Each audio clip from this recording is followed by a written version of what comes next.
Tar Heel Sports, 97.9 The Hill, WCHL, Chapel Hill.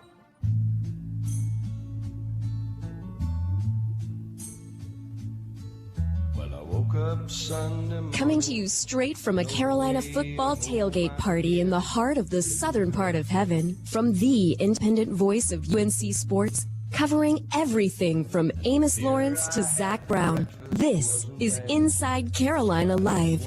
And now the hosts of Inside Carolina Live, Joey Powell and Tommy Ashley. Then I fumbled through my closet for my clothes and found my cleanest dirty shirt. Inside Carolina Live. That was Evan Rogers stepping all over the intro as we listen to little Chris Christopherson, RIP to the Howie men. Appreciate AJ dropping that in for our bumps this morning. And it sounds about like we expect the Tar Heel football fan base feels this morning. Shout out to everybody who's here in the Bowls lot with us, everybody who's made us a part of your pregame ritual. We're glad to be here. We're glad you've had us a part of your show, and we hope that we can bring you some fun today. To everybody up in the western part of the state that's dealing with all the drama and all the catastrophe on the heels of Hurricane Helene. Just hopefully, if you guys are listening to us on internet, hopefully we can be a little bit of respite for you. And shout out to everybody who's up there helping. You always talk about the Rogers line. Look for the helpers. Well, there's a lot of helpers up in Western North Carolina right now. We want to make sure we're giving them some propers and throwing some flowers at those folks. But it is homecoming here at Chapel Hill. I am Joey Powell. Tommy Ashley is around here somewhere. Of course, he's off playing mayor, despite the fact that we started a show a few minutes ago. Evan Rogers is here. Denora Searcy will join us at the top of the second hour. Evan, yo! Now that you've already stepped all over me once pretty early, how are you feeling? Are you happy to be out in the beautiful lot of bowls today? It's always a good day for UNC football. I think it's an important game like every other game on this schedule, but especially considering the circumstances, the mood in the locker room, all those things. I mean, this is a game that I think really could have some big implications, and I'll get into this later on if Carolina has a postseason game. I really do. Man, it's crazy that we're already at this place. You know, I remember 2 weeks ago before the JMU game, we're standing here talking about, what's North Carolina going to look like. Mm-hmm. And now I think the fan base, including yours truly, have seen what North Carolina looks like, and I don't think we like it. It's not what I think anybody expected to see. You're coming off of two real gut-wrenching losses, albeit in spectacularly different fashion. And it's hard to kind of predict how this team is going to respond. Oh, hey, Tommy. I was socializing with the boss down there. Right. Yeah, I was helping the boss set up and enjoying the tailgate scene a little bit. What'd I miss? Well, Evan stepped all over my intro. How do you do that, man? It's young kids. You can't trust them. But we were discussing the fact that this is North Carolina coming off a really, really tough 2 losses, and those 2 losses were nothing like each other, but both of them were absolutely the type of losses that question your mettle, shall we say. Tommy, do you remember seeing North Carolina have 2 that were probably that painful for a team and a fan base that they were so different? Yeah, I'd have to search the memory banks there. I mean, you get run out of your own building by a quote-unquote lesser school, and then you lose one that you had won easily against a rival. So, yeah, I don't know if you can put 2 back-to-back. We can talk about losses that are demoralizing. The thing for me, Joey, in this, and Evan, you can comment on this as well, is that you're in a situation where it's not just losing games. Yeah. You're losing a foothold in the state. You're losing a foothold program-wise because now you're in flux. Yep. And nobody likes to be in flux or in kind of flapping in the wind. And I think that's why today is important for the players, especially. I mean, we talk about the fans need Carolina to win a ball game, but these players need to see something positive happen. They need to see the ball go in the basket. Everything looks better when the ball goes in the basket. Thank you, Roy. The basketball thing, but I'm interested to see how they come out. And you talk about the demoralizing losses. How do you get up from those? And I thought they got up for it well against Duke. in the first half. Until they didn't. And then, for whatever reason, the switch flipped off. And I'm not quite sure I understand how that happened. But to your point, it was good until it wasn't, and Duke took advantage of it. I was quite shocked at how well and composed they looked. They weren't crisp on offense in the first half last week, but they were composed, and it did seem, Tommy, to echo that point, that they did get up off the mat a little bit. It looked as if they had kind of cleaned some things up. The tackling was much better. Guys were doing their jobs, and then the second half happened. Evan, is there some sort of tide turn that you can feel around the team this week, or do you feel like this is just more of the same old, same old? Because I'll tell you what's frustrating is hearing the post-game press conferences, the conferences on Monday, when it sounds like, well, we're just going to go back and do what we've been doing. I get that as a staff you want to say, well, these things are fixable, because I think that they are. Right. But also to hear that, well, we're just going to try to do better at what we've been doing. Do you think that resonates with this team? Do you think that actually might get the team to play, to improve and fix the things that are wrong? It's really tough because I think the old football adage and saying is you're going to have about 4 games a year. You're going to have your team really show up. You're going to have the players ready, and those other 8 is when the coaching staff and the other things kind of play a factor in trying to get a win. And I think last week, like we kind of just hit on, they did show up. The beginning of the game, it looked like a team that had kind of understood what happened the week prior in terms of the embarrassment, and it looked like they had kind of rallied together and showed up. Can you bank on that happening 2 weeks in a row? Yeah. I don't know. I really don't know. And I mean, like you mentioned in the Monday press conferences and the player press conferences, you've got Nate McCollum and Jacoby Criswell saying the right things, as you would expect from 2 veterans. I mean, I know Jacoby hasn't played much, but we're still talking about a veteran in terms of age. Long enough. But I would venture to say no. I mean, I could be totally wrong, but I just think it's tough to think that you're going to be able to get a team prepared, rallied together 2 straight weeks in a row when last week they did that. Clearly that was evident in that first half, and it still didn't lead, ultimately to what they wanted.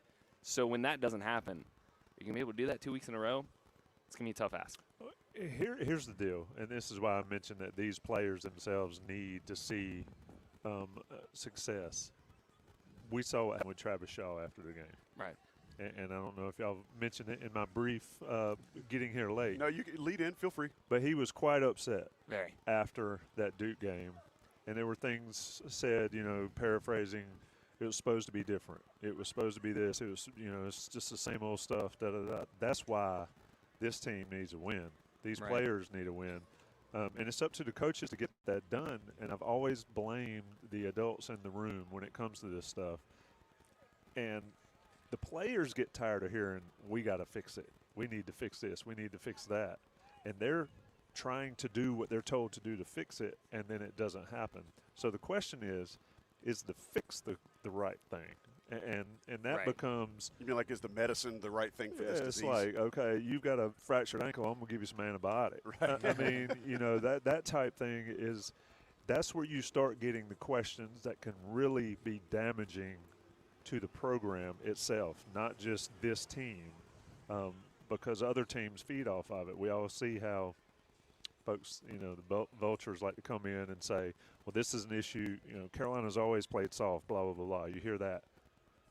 They need to flip that and get a win in this game against a team that is extremely physical and always has been. But not only have they've got that reputation, So let's go there a little bit. That's one of the things I wanted to kind of segue into. So thank you, Tommy. Pitt's undefeated, and like you said, they always have this. They always have this aura of being very physical, very aggressive on the defensive line. You look at their statistics; they're not the best pass defensing team, but they are very much a get after the quarterback. They love to rush ends. They love to mix things up front. But more importantly, they've now got an offense, which is not something that Pitt has typically had. Even with Kenny Pickett, they were not a team that was willing to push the ball down the field at pace, at tempo, with any sort of regularity. And so what you're seeing now is a Pitt team coming in that can move the ball, that can score, that has some different ways they can beat you. They're getting a tailback back in their rotation. Tommy, is there any reason to think that North Carolina can win this game today? Absolutely. I mean, how many people picked North Carolina to win this game before this season started? Most of I'm gonna us. be honest. I would say a lot of people because Pitt was coming off a 3-9 season, and I think there were some question marks. Like Pitt has well outperformed. I think a lot of preseason. Well, I think a lot of that's on expectations. Goldstein, right? Like Holstein, sorry. Holstein's a difference maker. I think also what isn't talked enough about is the offensive coordinator they got. Yeah, And he's a Where do they find that guy? that is- Western Carolina. It's so weird. That is key for, and their running back Desmond Reed. is also a Western Carolina guy. Yep. And you know, now that Hammond's coming back, they'll be good there. But you know, the problem is for North Carolina in this game is can they win? Yes. But now everybody's in full-blown show-me mode. Certainly. Right. Max said, and this is one of those quotes that I'm not quite sure what you're trying to accomplish when you say it. We beat Minnesota, and everybody said, nobody thought we were going to be any good. Paraphrasing again, so in case I mess it. Nobody thought we were going to be any good, but we beat Minnesota and said, that's better. Why don't you carry that forward as a positive? Why is that a bad thing? Yeah. Right. You beat a Minnesota team that could have beaten Michigan. Yeah. Absolutely had a chance. And Darius Taylor, I don't know if folks have seen it. Did you see the touchdown catch? Against Michigan? Go watch it. It was, yeah. It's one of the greatest catches I've ever That's seen. one of the top 3 plays of the year so far, easily. They had nice helmets that day. And they, but that's a win that you build on. You don't look Right. at that win and say, well, we did something nobody thought we would do, so I told you. But Why are you falling back on that at this point in the season, I guess is the question. so my thing is with Pittsburgh's played above their Yes. expectation. When was the last time Carolina did? That's why we're here in that 2020. situation. So hang on. So that's Tommy. Right, That's so- the larger cultural question I think that we can dabble into a little bit. What of this team right now? 5 games in the season. What of this team right now? Of the problems are fixable, and what of it is cultural? I think that's something I think. Again, it's $1 million question, but I think it's worth discussing. I don't want to talk about I don't want to totally zoom out and take the wide angle on Carolina football, but I think there's a question to be asked around what they're dealing with right now. You look at the situation last week against Duke in the second half where Duke just didn't even try to throw the ball. Just threw it right down their throats over and over. Ran it right down their throats over and over and over again. Yeah. How much of that are cultural issues, and how much of that is stuff that they feel like they can fix right now? I think it's hard to dissect those two. Well, one thing you can fix right now is the punting problem. Good God. The exact same coverage is causing you problems. Yeah, you can fix that with the drop of a hat. Jason Staples has volunteered to do it for free. Okay. 2. We should talk to him about that later. What do you think? The issue with the quote-unquote culture deal is that none of these players had anything to do with any culture before they got there. Right. So how do they have this on them? How do they have this on them? Yeah. There's your fix. That's the rub. Yeah. And you've got issues that, missed tackles. What do they have, 20 against Duke? 20 against Duke. Yeah. You got guys trying to make kill shots rather than getting guys on the ground. Those type things can be fixed. You have to have accountability on a football team, and I'm not sure we're seeing that day to day. Chris Culliver showed his rear end. He would admit it if you ask him. Maybe not. Against Charlotte. James Madison. James Madison. Against Was James back in Madison. 2 plays later. He never came out, but He didn't play against he Duke. hasn't played since. He didn't play. J.J. Jones, whether or not the ACC said it shouldn't have been called or not, on a critical, In that spot, you can't have that. you can't have that penalty. You got to be smarter than that. He played right after that. You've got guys that are getting away with doing things that aren't helping your team win. Mac always, what's he say a lot? If it doesn't help our team win, we don't want to mess with it. Whatever we do, we're doing to help our team win. Those type things create the culture narrative that you have at Carolina. And kind of off of that, like the missed tackles, some of the struggles in pass coverage of guys outside of Elijah Huzzy, the blocking on the ends, like those are fixable things. I mean, that is like technique and stuff. I think where the cultural questions and issues come into hand is, when is the last time you've seen UNC get dragged into the mud or face some adversity against a team that pulls them out with a win? And a lot of it. I think they did it the first game of the season. maybe. I could see both ways, but I think the problem is it's hard to stomach that first game of the season when they went and laid the egg against James Madison. You could say that if they hadn't totally just screwed the pooch against JMU. But my point is, it's there, right? It is. I just don't know. What I guess what I'm getting more so at is when things snowball in a way that you can just feel it. When you start, when feeling the when Duke happen. Scored that first touchdown to make it 20-7. Right. I mean, you could feel that. Who you didn't could, know you that was could feel the tide shifting. But when you've got, and this is why I think Kamen Rucker is giant for this team. Certainly. Is that you got to have somebody that steps up and makes a play when the tide starts rolling against you. And that's what we haven't seen. Right. And Rucker is that guy for this team. But the thing is he's on the sidelines. And so everybody looking, saying, I wish we had Kamen Rucker. And even the coaches say that. Yeah. Put some positivity into your players to go make that play. That's Teach somebody to be the next Kamen Rucker. Yeah, and you got to sort of lead these guys in a way that, yes, you can do it. It stinks. It's not going well. You can step up. You can be the one. Good Lord. Look at you reaching into an old shirt closet. Yeah, stop having it just words. This team's issues are not about talent. They're not about ability. Now, do they have enough talent? Probably not. Do they have enough ability? Probably not. But the issues that we keep talking about are not because of lack of either one of those two things. And that's why I think this team can accomplish something still. And I always try to be positive in some form. But the problem is they're not being brought up or forced to do that, to step up and play. And I'd be interested to hear Denoris in the second half talk about having belief. That's what's lacking, I think. That's when you got a guy like Travis Shaw having a full-on meltdown when he's got more talent and as much talent as anybody on the team. Why does he think negative all the time? So I think that, to your point, Tommy, and this is where I think it comes back to, the culture conversation is if these guys are thinking this, if you don't have the talent to be able to hold them accountable, then is it culture, right? It's one of those things where if you either got to get talent to be able to pull these guys out and punish them when they don't do right, or you got to make some sacrifices. But either way, they've been letting a lot of stuff slide, and what you see, or when you see the result, it's what happened against Duke in the second half. As soon as things start rolling downhill, tell me, do you think anybody that's watched North Carolina football for any significant period of time, once Duke scored that first touchdown, that might have well has been a 21-point score?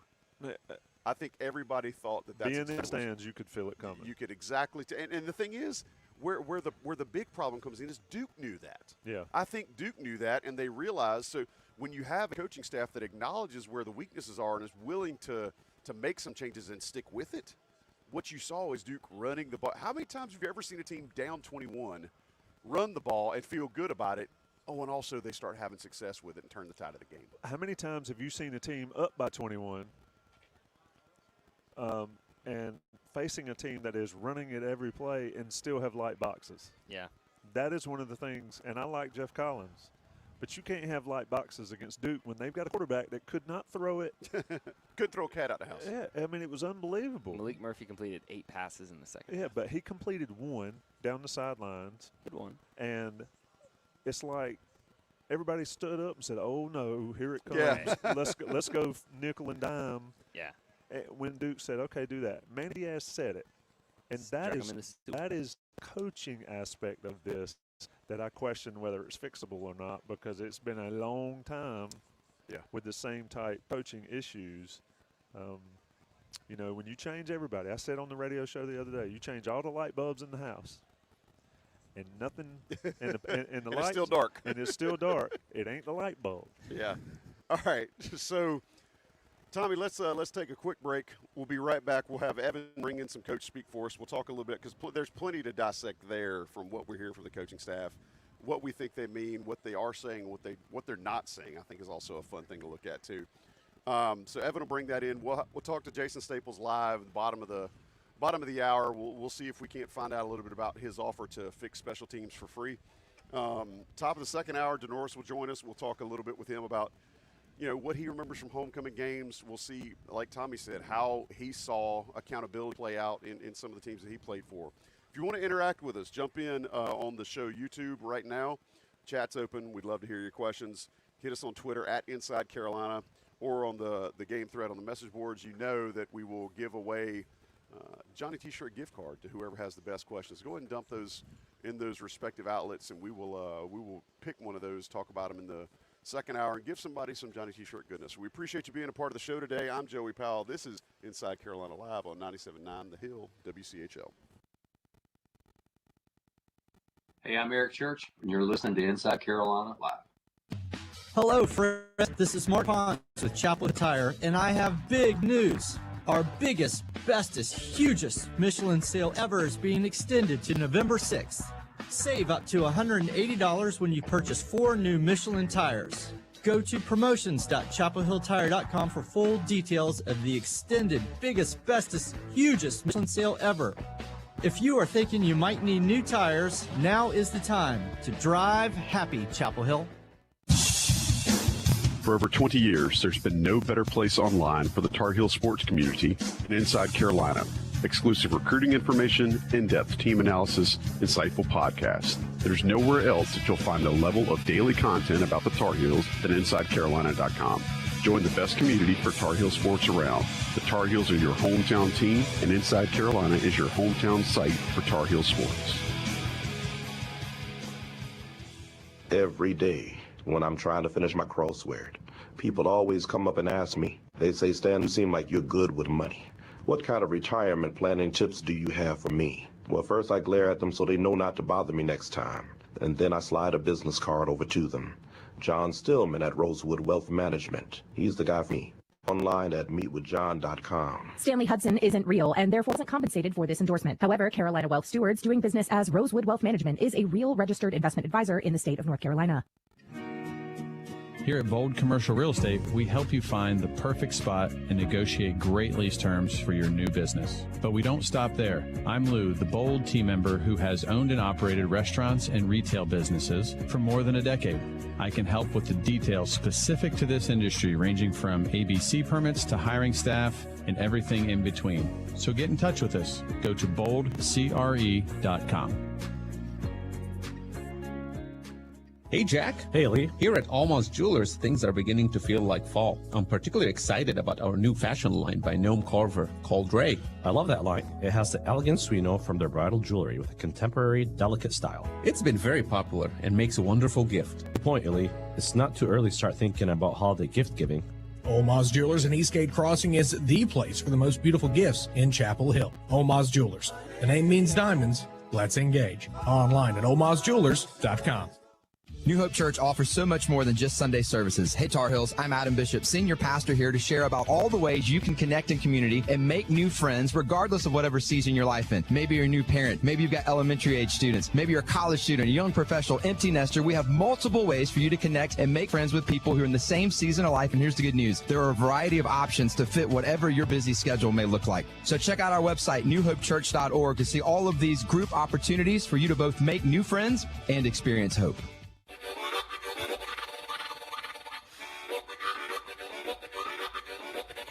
You're listening to Inside Carolina Live on 97.9 The Hill, WCHL, the flagship station for Tar Heel sports.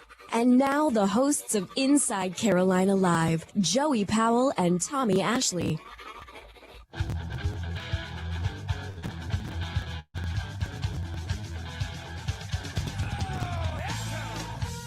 Inside Carolina Live, coming at you. That's right, you. I'm talking to you.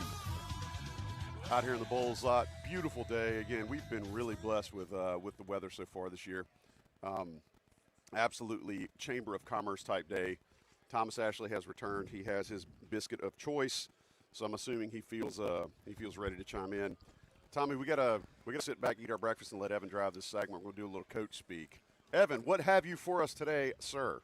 Yeah, it's getting to the point every week now. I said this last week where, coach speak some days or some weeks I choose stuff that I think is legitimate coach speak, and sometimes it's just a topic that I think is of interest. Almost every week now I could choose about 25 to 30 minutes of Mac pressers and probably call it coach speak and dive into to what he's really trying to say while I'm not saying it at all. A big topic this week for those who haven't listened to the Mac Brown press conference, that I'm not going to dive into, but I thought was funny, was the life lessons of football. And, you know. I love you for that. And teaching these young men who are same age as me about the life lessons and how to grow in football, which I'm not even going to bother entertaining. Youngest guy on the show talking about life lessons, Tommy. How you like it? He could probably use a couple. Got him. But I think one part that, again, I think had a lot of coaches speak in it was the conversation about Mac saying he thinks this team is built to finish well, and how last year and the year before, the teams have struggled toward the end of the year in finishing the season. And Mac had to say this about why he thinks this year's team could potentially finish well this year. The thing I told the team is our teams have started so well and haven't finished well. I think this is one that's struggled some at the start. There's a lot of teams that are were expected to be a whole lot better than we are that are 3-2 or less. I mean, a lot. So there's a lot of this press conference at other places. Everybody lost is having the same one. That's just the way it is. And that's, when you look at it, it's funny. We live in our little world. I like to look at the whole world, and it's very similar. It doesn't change much. But I've told our team, I think this is one that's going to be built to finish stronger and have a great finish at the end. And that's something we haven't done well. So that's still out there for us. And we're one game into the ACC schedule with playing an undefeated team that's a rival and came down to 1 point. So, and we've got so many things we can fix. The fans that are griping are right. I mean, we got some things we got to fix. So, I mean, I'm like them. I've been working all morning to fix them. So, man, the outside scope in terms of the messaging that Mac uses kind of there in the beginning, where he discusses there are a lot of teams around the country who are 3-2 that, you know, like are better than us, that should be better than us, that aren't 3-2, or, you know, I see this happening a lot around the country in terms of just the type of conferences after these kinds of losses. Like, man, that sounds just like the messaging that was used kind of toward the end of last season, where he brings up a lot of teams around the country would like to have 8 wins. 8 wins is really good around here. And it's that kind of messaging that I think is alarming. Absolutely. It's because absolutely alarming. The fact that it's happening in week 5, and I get what he's trying to say there, and this is where it's kind of surprising, because Mac Brown has been known as this almost a media savant in some ways in terms of how he's been able, both as a coach and as a member of the media during that brief stint he had in between coaching at Texas and here, of handling the media well and being someone who is a good representative for your program. And I really think these past couple of weeks with these losses, there's been some slippage in the messaging that he's given to a variety of topics. And I think this is one where you're already bringing up the outside scope. You're already bringing up what other teams would like to have or don't have, and similar to what you have. Like, I think that's a pretty wary sign. I agree with that wholeheartedly. I think the other thing that really strikes me about positing that comment is, how do you know that? Like, what do you how do you even prove that? So now you're essentially selling us some magic beans. Us meaning, you know, us in the media or the base. I think either one works. But you're trying to sell us magic beans and saying that, oh, we'll be good for the end of the year. Yeah. Why? That's another check that you may or may not be able to cash. I understand he's trying to be positive, and you've got to hold on to that locker room, and you want people to think that, you know, we're going to get this corrected. I can buy that. I can purse my lips and stand properly to understand that and buy that on its face. But my God, it feels like you're writing another check with very little credit or very little money in the bank. Tom? Yeah, I don't know what to think there. I have noticed a turn towards moving the goalpost. Yeah. About what people should expect. We've talked about it before. You start off winning championships or talking about championships, and you talk about winning the Coastal, and then you talk about winning 8 or 9 games, and now saying that other teams aren't any good either. I mean, for the fan base, I think, and they will let me know if I'm wrong here, but I think I think the fan base doesn't give a rip about what happened Not elsewhere. at all. No. Doesn't care what happened at Texas. That day is past. Doesn't care what's happening on the street in West Raleigh. They can't care about what happens between the lines that a University of North Carolina team is playing on. And the shifting goalpost, and now to your point, Evan, of showing that clip, is sort of the well, it could be worse type attitude. People, that is not something you sell to keep people engaged. And you're right. He is, the old saying is he can sell ice to Eskimos or whatever, and those things. And Ketchup popsicle lady in white gloves. I mean, you see these type things, and then it sort of has changed the narrative because losing grates on you. But as a coach and as a staff, you have to be super positive while holding people accountable, and there is art to that. And that's why there's not as many great ones that do it. We've seen the plenty that can tear everybody down. Yeah. We saw one here in this building next to us back in the early 2000s. That almost nuked the program. That was absolutely great in tearing everybody to the floor. The trick is building them back up. So I think, yes, those are concerning statements. And it's also why I think the players themselves need to see some success in winning a ball game today. Or you fear losing. He talked about life lessons. You fear losing young men. Yes, I can be your mentor. I'm your mentor, Evan. But if Congratulations. but if we are together in this, and your writing's terrible and it stinks, and I'm still rah-rah for you, it doesn't matter, right? And so you've got to figure out a way to set. Well, first of all, you should set expectations first. I rather. People say, why do you not get mad? Well, because I expected it to happen. Yeah. And that is where the disconnect has been for 6 years now. And I think the thing where he talks about, I'm not looking at it from just this tunnel vision view, like not just with Carolina. I'm looking at it like in terms of around the country. Like that would be like me as a beat writer if I wrote a really crappy game story, being like, oh, I was focused looking at the bigger scope of college football. And don't get me wrong, like I do enjoy looking and looking at scores and watching highlights here and there, but I'm so fixated on my job at covering Carolina that sometimes I don't have time to look at that other stuff. And it should be that, and even more exemplified with a head coach. I mean, my job is a million times less important than Max in terms of capacity or leverage in terms of this program. And someone later in the press conference asked him about, why do you feel this way that this team is built to finish there? I'm going to include the clip here. It's a pretty standard answer that I think you would expect from Mac, but I do think it is important just to provide that context for the listeners, and here it is.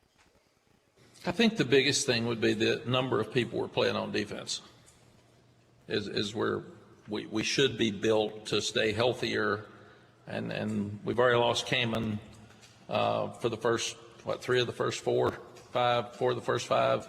So here we are now. Jacoby Cowens had to play. He played a lot in Kamen's place on Saturday and played really well. Tyler Thompson and J. Bron Harvey would not have played much at this time last year. They've already started games and played. So we played more linebackers Saturday.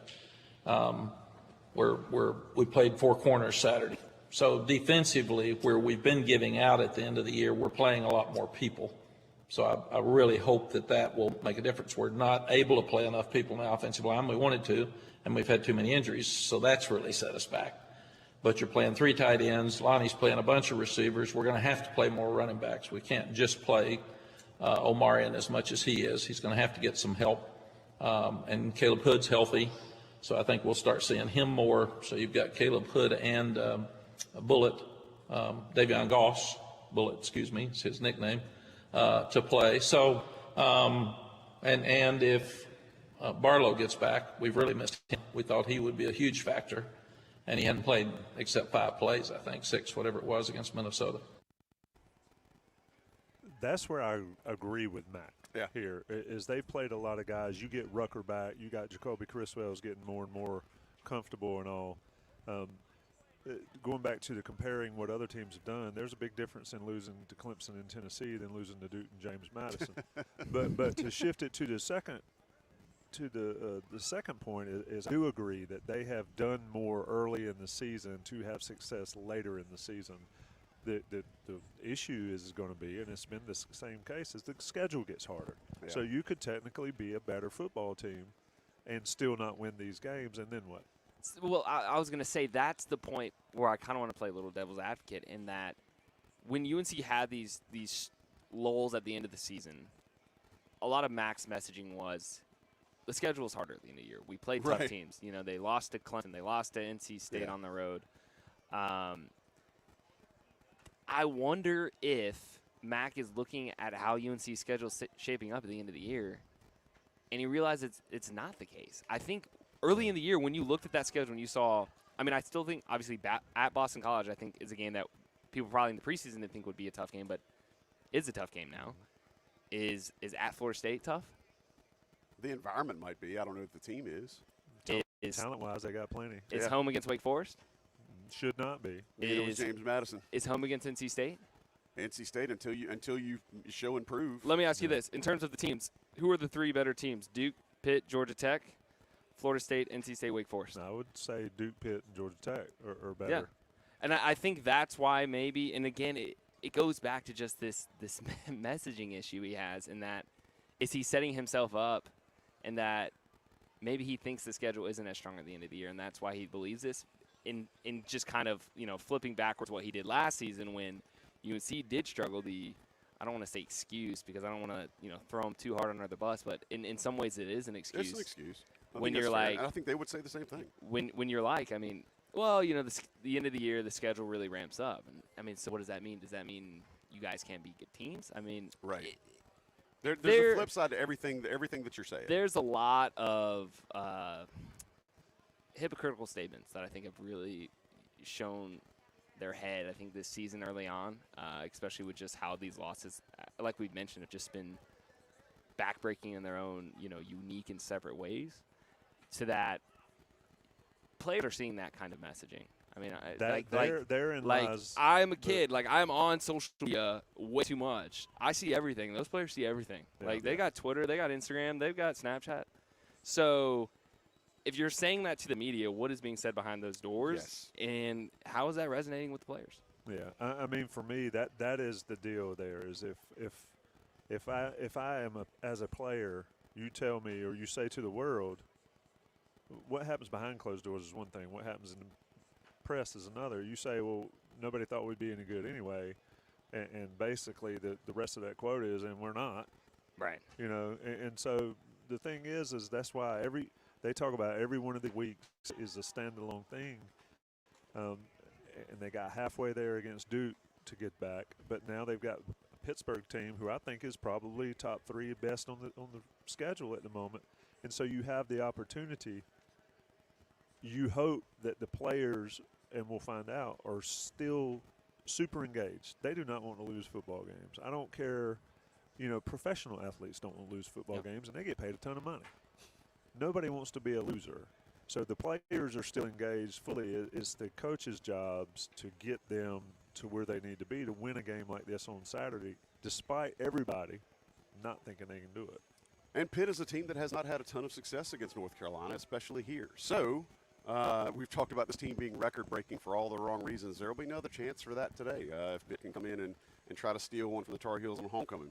All right, going to take a quick break. We'll be right back. We're going to talk a little X's and O's with Jason Staples on our Game Day Staples segment. If you have questions for us, go ahead and start thinking about those. Get them in either the YouTube chat, the thread on the IC Premium message boards, or you can hit us up on Twitter at Inside Carolina. I want to make sure that we get some good questions for that segment in the second hour. Make sure somebody walks away with some Johnny T-shirt goodness. He's Tommy Ashley. Evan Rogers is here. I'm Joey Powell. This is Inside Carolina Live on 97.9 The Hill, WCHL. I'm Shaquille Rashad, and you're listening to Inside Carolina Live on 97.9 The Hill. Hey, Edwin. Why should you consider Mark Jacobson Toyota? Well, me, I guess. You? That's a little brash. Not just me. Me is our people. I've been here 14 years, and a lot of great folks have been here a whole lot longer. It's a great place to work and a great place to shop. I guess I never thought of it that way, but yeah, I can see that. Stop by and say hi next time you're on the other side of 40, just up 15501. We'd love to show you what we can do for you at Mark Jacobson Toyota. Hello, Tar Heels. This is Roy Williams. Although we are no longer living in town, when Wanda and I come back, we always stay at the new Sheraton Chapel Hill. The Atma Hotel Group has done wonders with the Sheraton's complete and comfortable transformation and amenities, from convenient parking to very nice guest rooms and the Blue Corners Bistro that serves breakfast and dinner every day. We hope to see you there on one of those special Carolina weekends. And as always, let's go Heels. Will Johnson Building Company upholds a dedication to design, building quality, and client satisfaction. With more than 28 years of experience in providing high-quality residential design and custom homes in the Triangle area, Will Johnson Building features distinguished home creations of unparalleled quality, meticulously planned for both aesthetics and performance. Go to willjohnsonbuilding.com to see and learn more. This is Dwight Schrute, assistant to the regional manager. Listen, I have a specific philosophy when it comes to my financial planning. When I'm about to do something, I think, would an idiot do that? And if they would, I do not do that thing. And if that's not enough and I still need additional help with my financial decision making, I call John Stillman at Rosewood Wealth Management. Online at meetwithjohn.com. Dwight Schrute isn't real and therefore wasn't compensated for this endorsement. However, Carolina Wealth Stewards doing business as Rosewood Wealth Management is a real registered investment advisor in the state of North Carolina. I'm Jeremy Salemson with CIMG Residential Mortgage. At CIMG, we are so proud to be your local mortgage experts. At CIMG, we loan our own money, approve loans locally, and stay connected with our customers throughout the process. In short, we humanize the lending experience. Learn more at CIMGINC.com. CIMG, lending on a first-name basis. NMLS number 39460. Rob Sutter, one of the team leaders at Caldwell Banker, Howard Perry and Walston, knows why Chapel Hill is so popular. The university is such a big driver, it hires so many people, and then also sometimes parents want to live near students, schools, and other benefits of just Chapel Hill being great. People want to live in Chapel Hill. We see it every single year, and we're going to continue seeing it for a long time. To reach Rob, go to thesutterrealtygroup.com. You're listening to Inside Carolina Live on 97.9 The Hill, WCHL, the flagship station for Tar Heel sports. And now the hosts of Inside Carolina Live, Joey Powell and Tommy Ashley.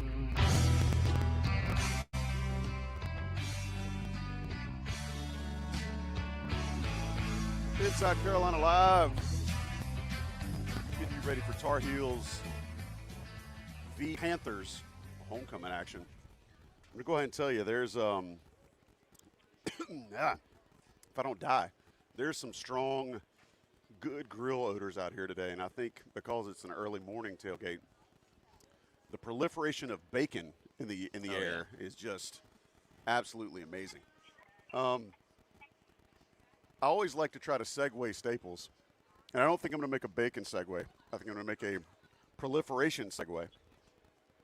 Staples has said this past week on Inside Carolina podcast that he would fix the punt problem, as we have seen North Carolina have punts blocked in 2 straight games the exact same way, which seems criminal. Doc, how the hell are you? And explain to me what can be done to fix that, because it's absolutely taking points off the board for North Carolina and putting points on the board for the opponents. I am the smartest man alive! Well, the first thing I'd do is I'd make sure that the position coach was wearing an AC Slater jersey. That works. I mean, now, after that, I wish Searcy was here to appreciate that. Oh no, I got you. I mean, it doesn't. He doesn't have to be here to in person to be here in spirit.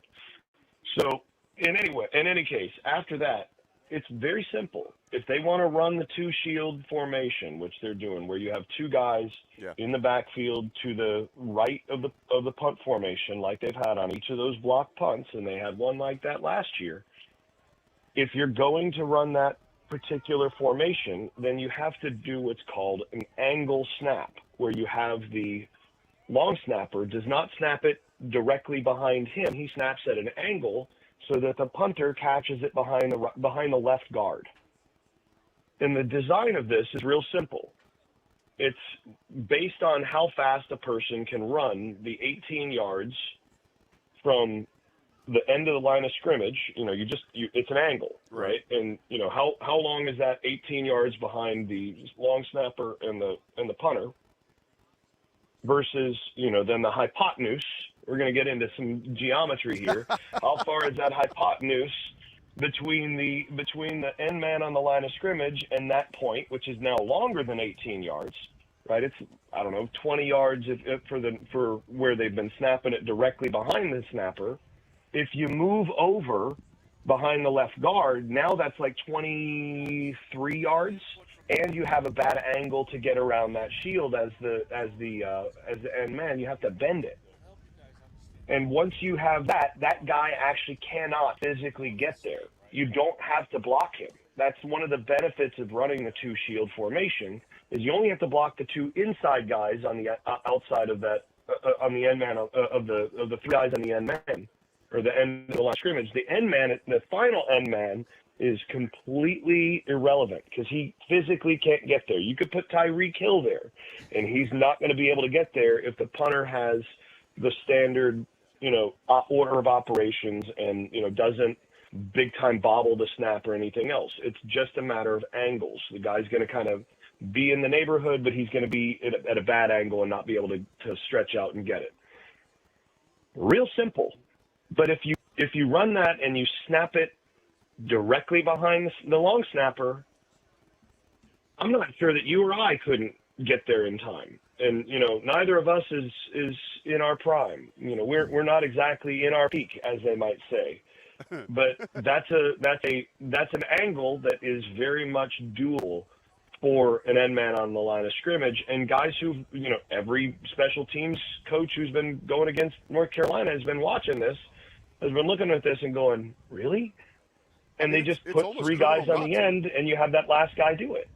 Jason, it's almost criminal not to. I mean, if you think about, North Carolina's put this on tape how many times now and hasn't fixed it? I mean, it's if you're another team special teams coordinator, how are you not absolutely overloading that side and realizing, okay, we're going to steal a possession here? I mean, it's again, that's where I feel like it's almost malfeasance if you don't expect that. Oh, absolutely. Now, the funny thing is, of course, that this last week, it didn't actually hurt him. It wound up getting him a first down. So, I mean, that game, I mean, I don't know, maybe they're, clever like a fox, stupid like a fox here, that, what we're going to do is we're going to get this block, but then, we'll have it touch somebody and we'll be able to recover it for first down. But, that's a bold strategy, Cotton, but, I mean, I don't think it's going to work a bunch. Not to, I don't want to harp on this too much longer. I do have one question, just knowing you've seen a lot of football with the punting. Have you ever seen a team get 5 punts blocked in the span of 15 games like UNC has? I don't think I have. I mean, if I have, I certainly don't remember it. Yeah. No, it is crazy just to think about. That's got to be some kind of record. And, at that point, if you're the head coach, you got to take the special teams guy and, you got to take the keys away from grandpa at a certain point. Or your grandpa, you got to take the keys away from the teenager. Wow. Or whatever. I mean, the special teams coach is responsible for that. And if it happens that much, then that guy shouldn't have a job as special teams coordinator. Somebody else should be coordinating or at least coaching that unit. You can't have that guy coaching that unit if it's happening like that. Right. And I think another thing from that Duke game, and it was kind of a continuation of something that I think is a weakness of this team that you've hit on, is the pass blocking, specifically on the edges with those young tackles. I guess what have you kind of seen, or maybe what can UNC do to help those young tackles? Is it a technique thing? Is there something that maybe the back could help out with? I guess, how do you think UNC should attack those edge blocking? Because it seemed like, especially late, it kind of got exposed there by Duke. Hang on, Staples, before you answer that, I also want to posit, it seems like last week North Carolina's blocking was best when Omari and Hampton was staying back and chipping. So that's taking away your run game. How do you just doubling down on Evan's question? Yeah, those two questions together are really good ones because the problem is that you do need to help at least your right tackle. I mean, I don't think this is that much of it's not so much of a technique issue in this case. Some of it is just a matter of experience and physicality, like physical tools. How quick is this guy? How quick can he move his feet? And then beyond that, it's conditioning. I mean, I think one of the hazards, one of the downsides of having a guy that's 6'7", 6'8", 350 pounds at tackle, on the plus side, it's a long way around that guy, right? And he's got length and can do a lot there. The downsides are that, number one, those guys get tired faster. I mean, no matter how much you condition, when you're 350 pounds, that's gonna, like, you're moving 350 pounds. I mean, I wear a weight vest to work out at times, just because, working out at 20 pounds, 30 pounds heavier than I am is harder. Like, I get tired faster. Well, imagine carrying another, 150 pounds on you. You're going to get tired faster, even if you have all that mass. So some of it is just a matter of body size impacting conditioning and impacting the ability to sustain long term. And North Carolina had hoped that they would be able to rotate Leftwich, the transfer from Georgia Tech at tackle, partly because they knew that, and I've been told this on background. We know, like, we're going to have to rotate a third guy in there if possible, just for the conditioning sake, to make sure that we're able to keep moving our feet and all of that, especially in the second half. The problem is Leftwich kept giving up stuff in practice and just was clearly not quite ready. Yeah. And so they've had to play those guys almost at snap. And especially if you look at the numbers, and I haven't looked at this to confirm for sure, but I'm pretty confident that if you looked at the splits of when pressure is actually being given up and all of that, it's second half that you're seeing that even more. And some of that is conditioning. And so, the best thing you can do is get Leftwich ready so that he can actually, rotate in, and you can help sustain your freshness a little bit better at that. The other problem that you have when you're that tall is that your smaller rushers can get, they can eat grass, as they say, and get down low enough where those guys, it's hard for them to bend and get their hands down that low. So you get guys that, kind of ghost it, and they can cut that corner. And it's asking a lot from guys that are that big to kind of go down and you got to bend a long way to get your hands on some of those guys. And that's where they've given up some stuff as well. So it's not, some of that is technique in terms of you've got to compensate for that. You've got to be able to bend and all that. But a lot of it is just the physical aspects of having really, really big, really tall, really long tackles and guys that are so heavy. And especially with Travion Green, there are times where he's just not fast enough. He's not able to move his feet well enough against some of the guys that he's been against in those situations. So you do have to then protect him by chipping, by doing stuff to ensure that he's not one-on-one with a guy who can run around him. And the problem there is that the moment like you said, Joey, I think it's exactly right. If you have to chip with Omarion, and that means that you're not able, say, to run something off of inside zone action, for example. Yeah. Right. If you play action and Hampton's on an inside zone track, he can't get outside the tackle to chip. So now you've got to chip with somebody else. So I do think they're going to have to do a good bit of that. Is they're going to have to chip with an H-back, put an H-back on the line of scrimmage, put an H-back in that, in that sniffer position or wing-back position, and have him chip on his way out, and that can help. I'm of the view that, you chip a few times the right way, and it does slow guys down, because what you train those guys to do is you say, don't just, touch him. I want you to break his ribs. And, you have the guy stick his shoulder pads right in the midsection, right along those ribs.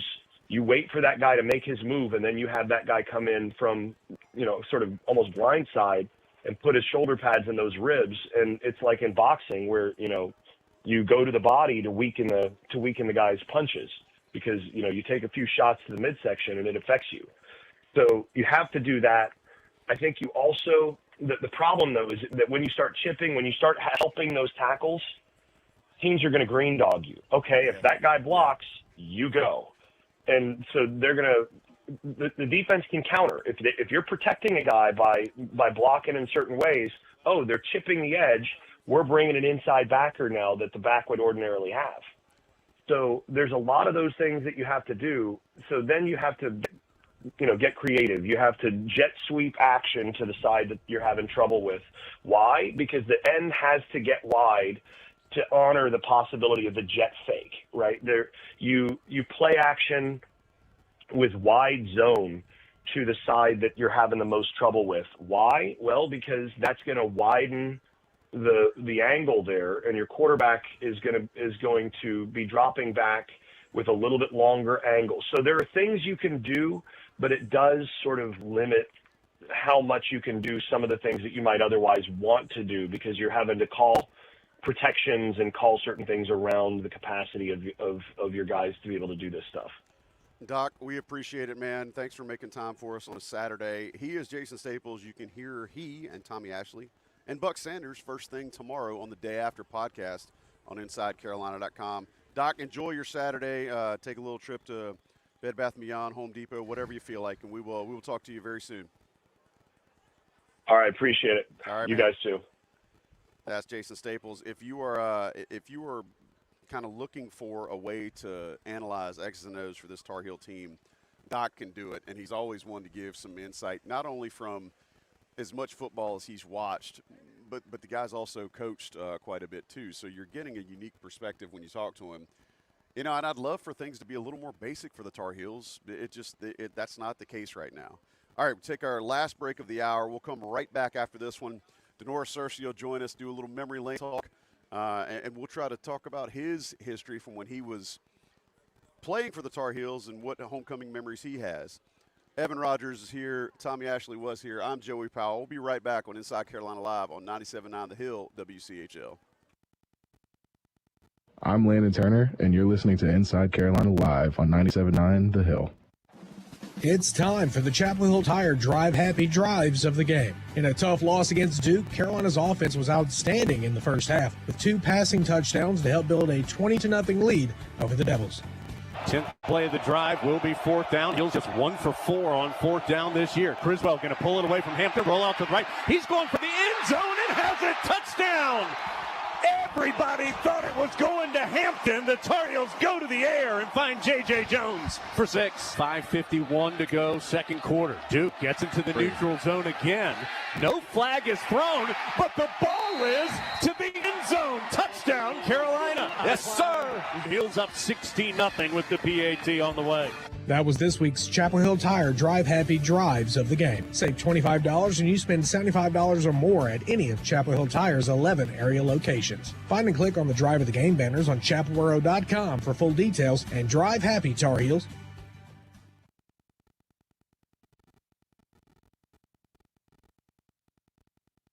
Days. So you may be asking, is this the right time to buy or sell, and what can I afford? Well, we're here to help you buy or refinance your home with an experienced team, creative solutions, personalized service, and efficient systems. Contact us at CIMGINC.com and see firsthand the advantages of lending on a first-name basis. NMLS number 39460. This is Jeff Denny with Generator Supercenter of the Triangle. We are the #1 Generac residential installer in North America. I really stress customers that we are looking to be their generator partner for the next 10, 15, 20 years for their ownership of having a generator. We want to make sure they can rely on us that that generator is ready to run and on go when they need it. Go to GeneratorSupercenterOfTheTriangle.com. That's GeneratorSupercenterOfTheTriangle.com. Hey, Tar Heels, my name is Adam Bishop, the senior pastor at New Church in Durham. I'm a big Tar Heel fan, a husband, a father to 3 amazing boys, and I believe deeply in building bridges to create community. New Hope Church, you're welcomed with big smiles and hellos by people who are genuinely excited to see you. We're a diverse faith community sharing hope in Central North Carolina for more than 20 years. If you're looking for a church home, we'd love to meet you this coming Sunday. Visit our website, newhopechurch.org, to learn more, as well as to stay up to date on events and how we're serving our local communities. We can't wait to meet you, and God bless our Tar Heels. Knowledge and customer service is the key at Old Moss Jewelers in Eastgate Crossing. Here's a happy customer. I think Ely's knowledge was very important to us selecting the actual gemstone and the band, just things that people don't think about as far as wear and tear and what's important. Everybody who works there actually is involved in some way, and they're all very friendly. Anytime I've ever gone in there to get my ring cleaned or anything, everybody is always super helpful. Old Moss Jewelers. The name means diamonds. Let's engage. Online at oldmossjewelers.com. Hi, it's Jones Angel, voice of the Tar Heels, and you're listening to your flagship station for Tar Heel sports, 97.9 The Hill, WCHL, Chapel Hill.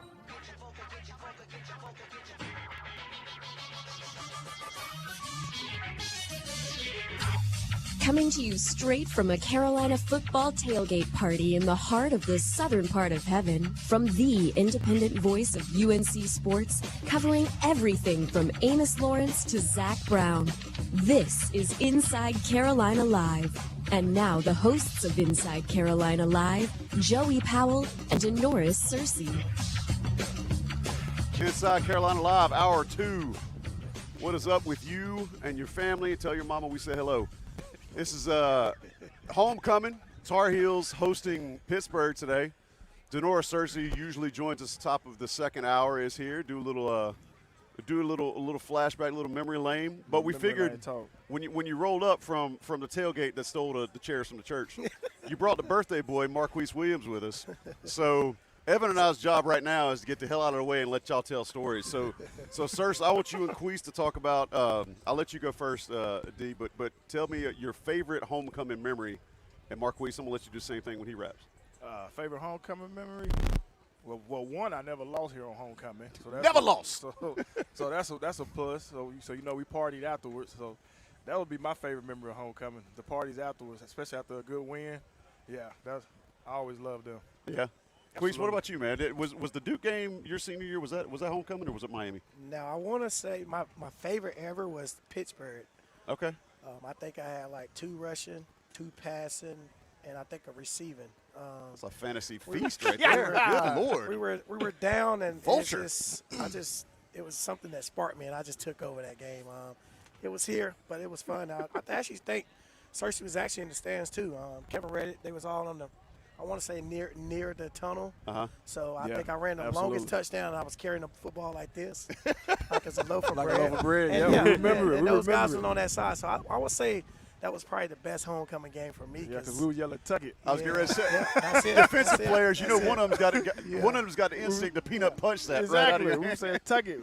We had our hands up, but we was also yelling "tuck it, tuck it." And it's crazy that we're playing Pittsburgh today. So that's a good feeling for me today. That's what's different about a homecoming weekend, guys? Because I mean, everybody comes back. You know, you just said it. All your friends are here. Your family are likely here. You probably get more ticket requests. But what's the mentality, the preparation different for homecoming week? I'll go to Queese first. What's different about it now than it is, in any other week of the season? Well, honestly, it's really no difference. We don't get to see all what's going on outside of just football. We're locked in. It's the biggest thing is getting the dub and then going to party. Right. But you can't think about partying and getting until you get this dub. So, I mean, all the preparation and everything we're going through before this, it's the same as any other game. You hear everybody on Twitter talking about it's homecoming, what's going on. Yeah. You locked in to get that dub, so not too much more, man. Do the coaches have they ever approached you with kind of that? Maybe they're trying to screen the DHOE stuff out, right? Maybe they're trying. Are they doing things differently to keep y'all from being distracted? Honestly, I think there was a time Fedor actually moved us farther away from campus. Really? Right. I want to say I think he moved us farther from a hotel. Oh wow. We ended up staying in Raleigh. I think that was 1 year, and if I'm not mistaken, it might have been at Pittsburgh game. Yeah. That we was actually moved farther away from hotels. But other than that, it was good. I mean, it's just same preparation, just getting ready to go kick some tail. Searcy, did you ever feel like coaches maybe tried to shield y'all a little bit differently homecoming? A little bit. Like Keith was saying, we don't see we never see what goes on pregame. We always pull up and just see the tent set up and everything. Now we try to have tunnel vision, but we know what's going on after that. So I'm not gonna lie. I know we had a job to do, but I'm still finna have some fun. I'm only gonna be here for 4 to 5 years. I'm here for a good time, not a long time. Right. I gotta enjoy some of it now. You know what I'm saying? So, but the main goal is get the win. So preparation stays the same. Intensity level rises a little bit. I know for me, because like I said, it's hard to go out after a loss. So the main objective is get the win on homecoming Saturday. Yes, sir. Second noon kickoff in 2 weeks. We talked to you about it the other week, Norris, about it. I want to get your input on this, Marquise. I guess, what is the preparation like for a noon game? Did you like noon games? Did you not like noon games? I like it from homecoming. Get them over with. Get it over with, man, so I can go rest, you know. Listen, I love noon games. I feel like I play my best in noon games because I don't think I wake up as ready for football. I just hate sitting around and waiting for games. Yeah. Noon and 3:30, but I think noon, I'm ready to get it out the way.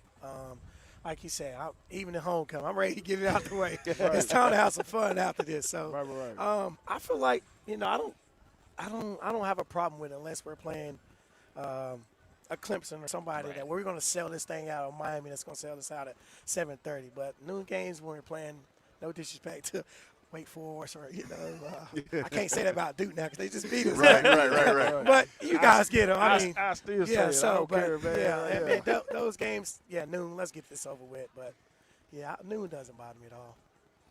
So I think one of the things that a lot of folks are trying to consider with last week, how do you deal with a collapse like that in a rivalry game? And I know y'all's answer is going to be, oh, man, here comes trouble. What's up, boy? Good to see you. Good to see you, Sturdy. Quan Sturdivant Yes, walking sir. by. Greatest. What's up, baby? Homecoming. Didn't even bring me nothing. Good to see you, man. Homecoming. I told you, hey, the beauty about homecoming, everybody comes shows back. up. Everybody comes back. They heard y'all. What's up, boy? They heard y'all got the good. I'm gonna come back over there. I'll come back over there. They heard y'all got the good church chairs. That's why.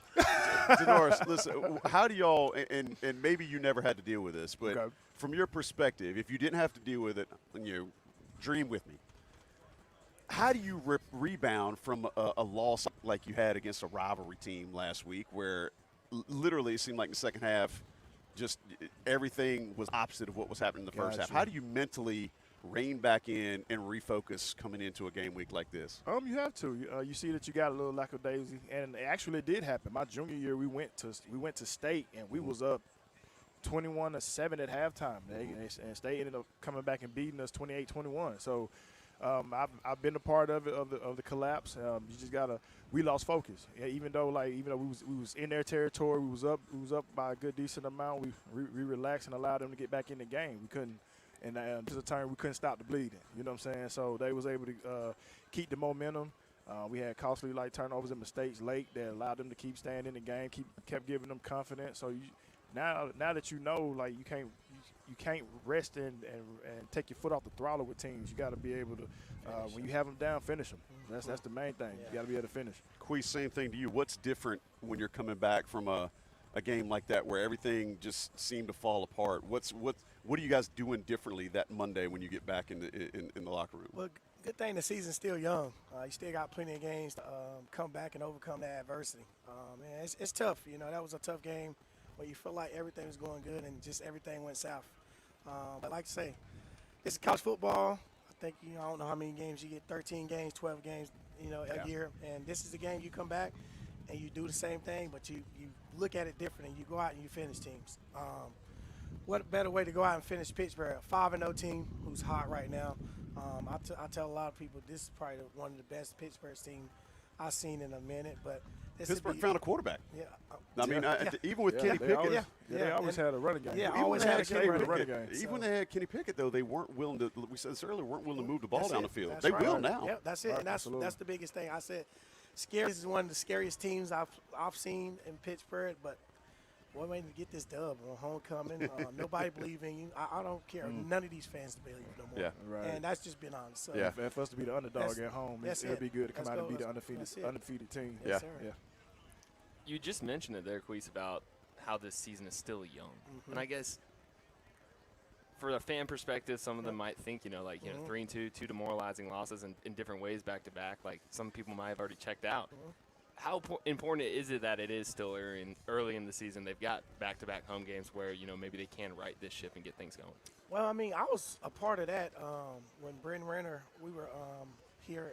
I think we were 1-6 or 1-5, and Bryn ended up getting injured.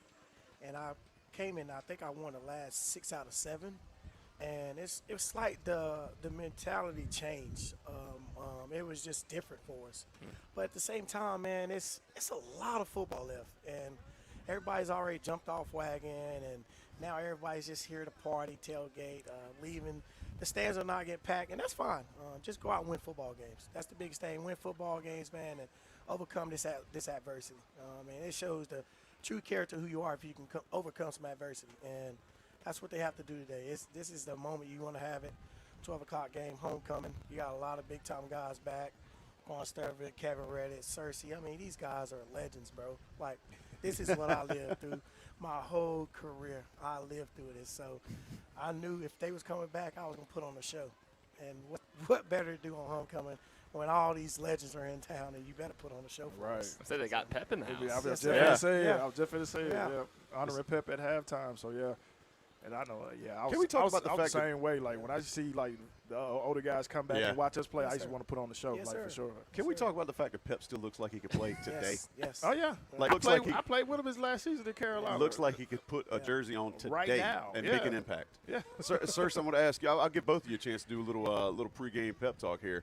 What are you telling this team today, again, trying to flush last week, trying to come into a house where, like we said, fans may not believe, maybe people are here for different reasons than a ball game. What's your pep talk for the guys before they run out of that tunnel today? Man, we got nothing to lose.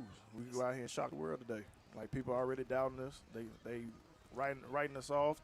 Again, we the underdog on our own home field, so let's go out here and shock the world. I mean, we got a chance to erupt somebody's season that's so far undefeated. So I would say go out there. You got to do your job for one, but you have a chance to do something special, and it can start today. You could win out, but it has to start today, and you can start by beating an undefeated team. Quee, same thing, man. What's your motivation to the team if you're standing? You're the last word, as they say, before they hit that tunnel. What are you saying to them today? Like Searcy, man. At this point, there's guys. I'm just gonna be blatantly honest. There's fans that don't believe no more. But it's about who's in that locker room. There's a lot of us alumni, man. We believe, because we've been there. We've played the game. We've done everything these guys are doing.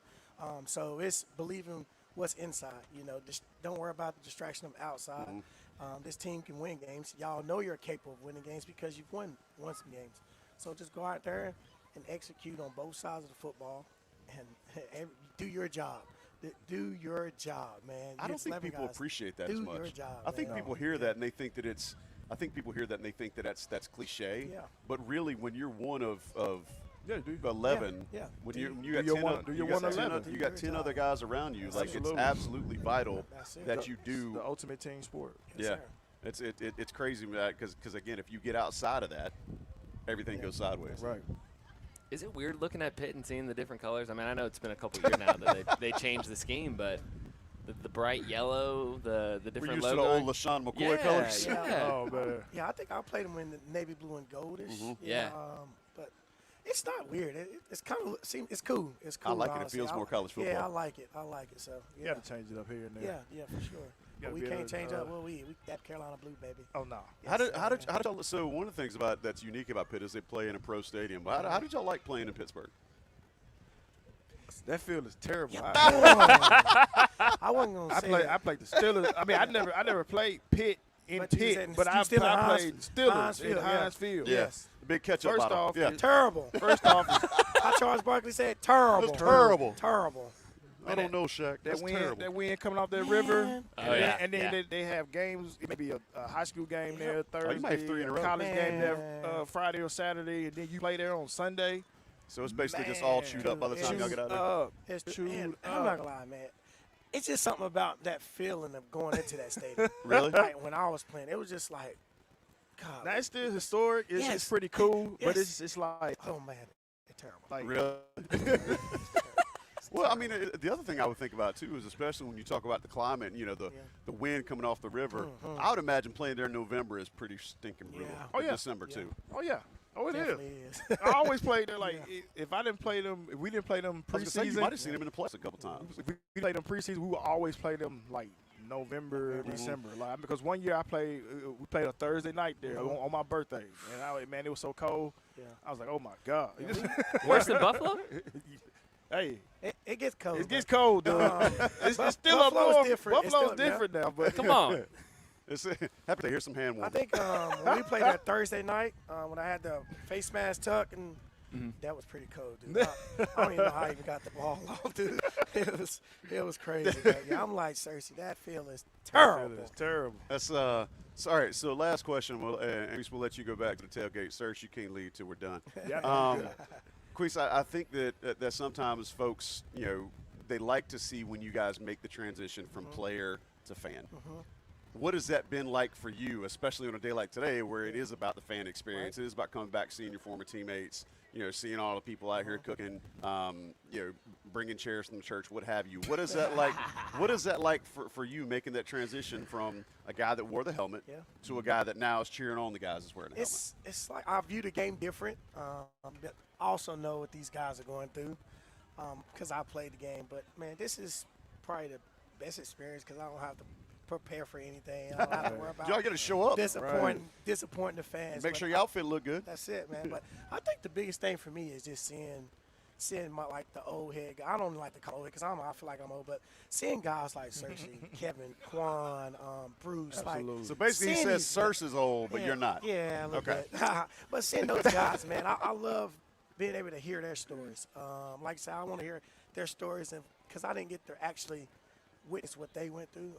Heck of a football team, man. I mean, I was just a couple years behind, but, man, those guys were different. That made me different.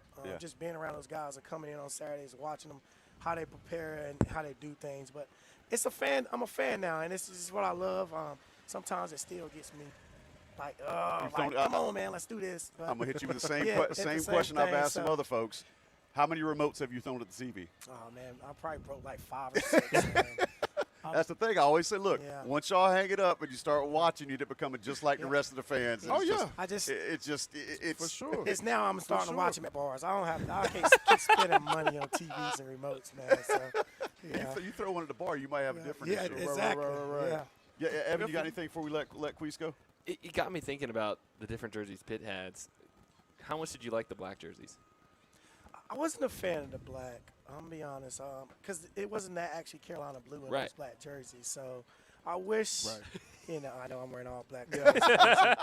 Hey, it's just because the nines have the black in them. That's know, fair. But, that's fair. A lot I got to Searcy. I like to stand out a little bit. But that's a quarterback for you. I wasn't a fan of I wasn't a fan of our jerseys because it wasn't the actual Carolina blue. I always wish I could have wore that navy though.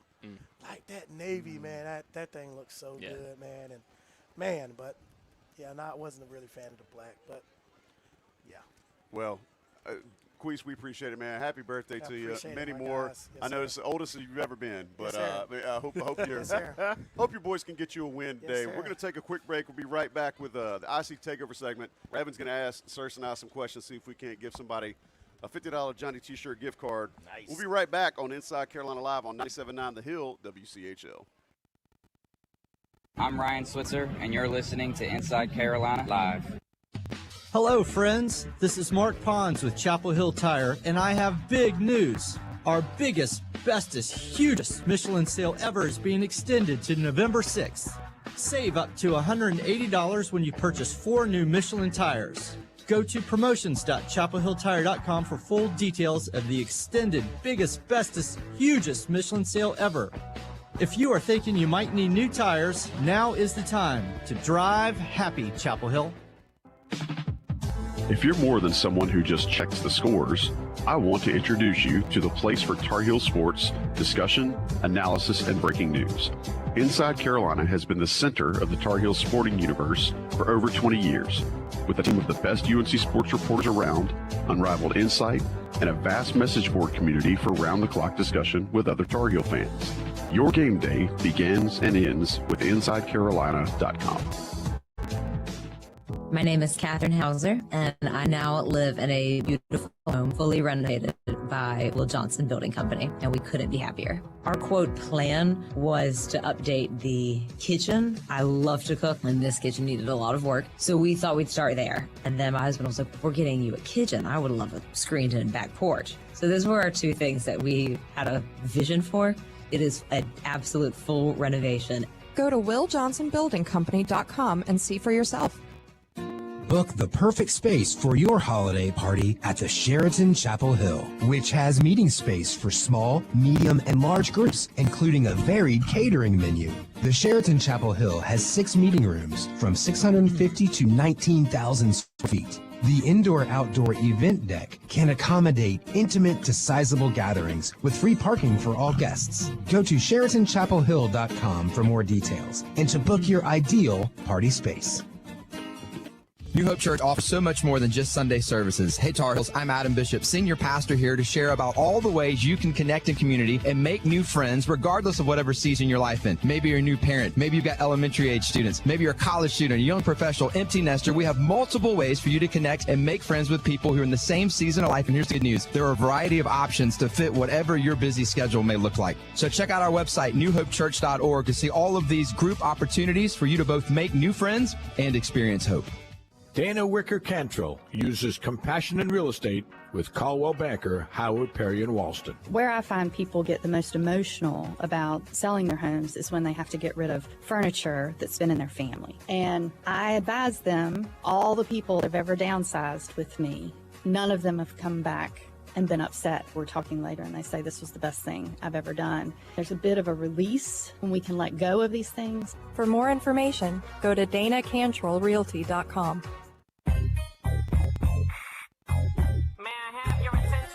You're listening to Inside Carolina Live on 97.9 The Hill, WCHL, the flagship station for Tar Heel sports.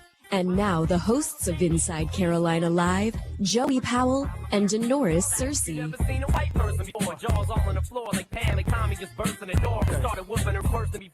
I like that edit, AJ.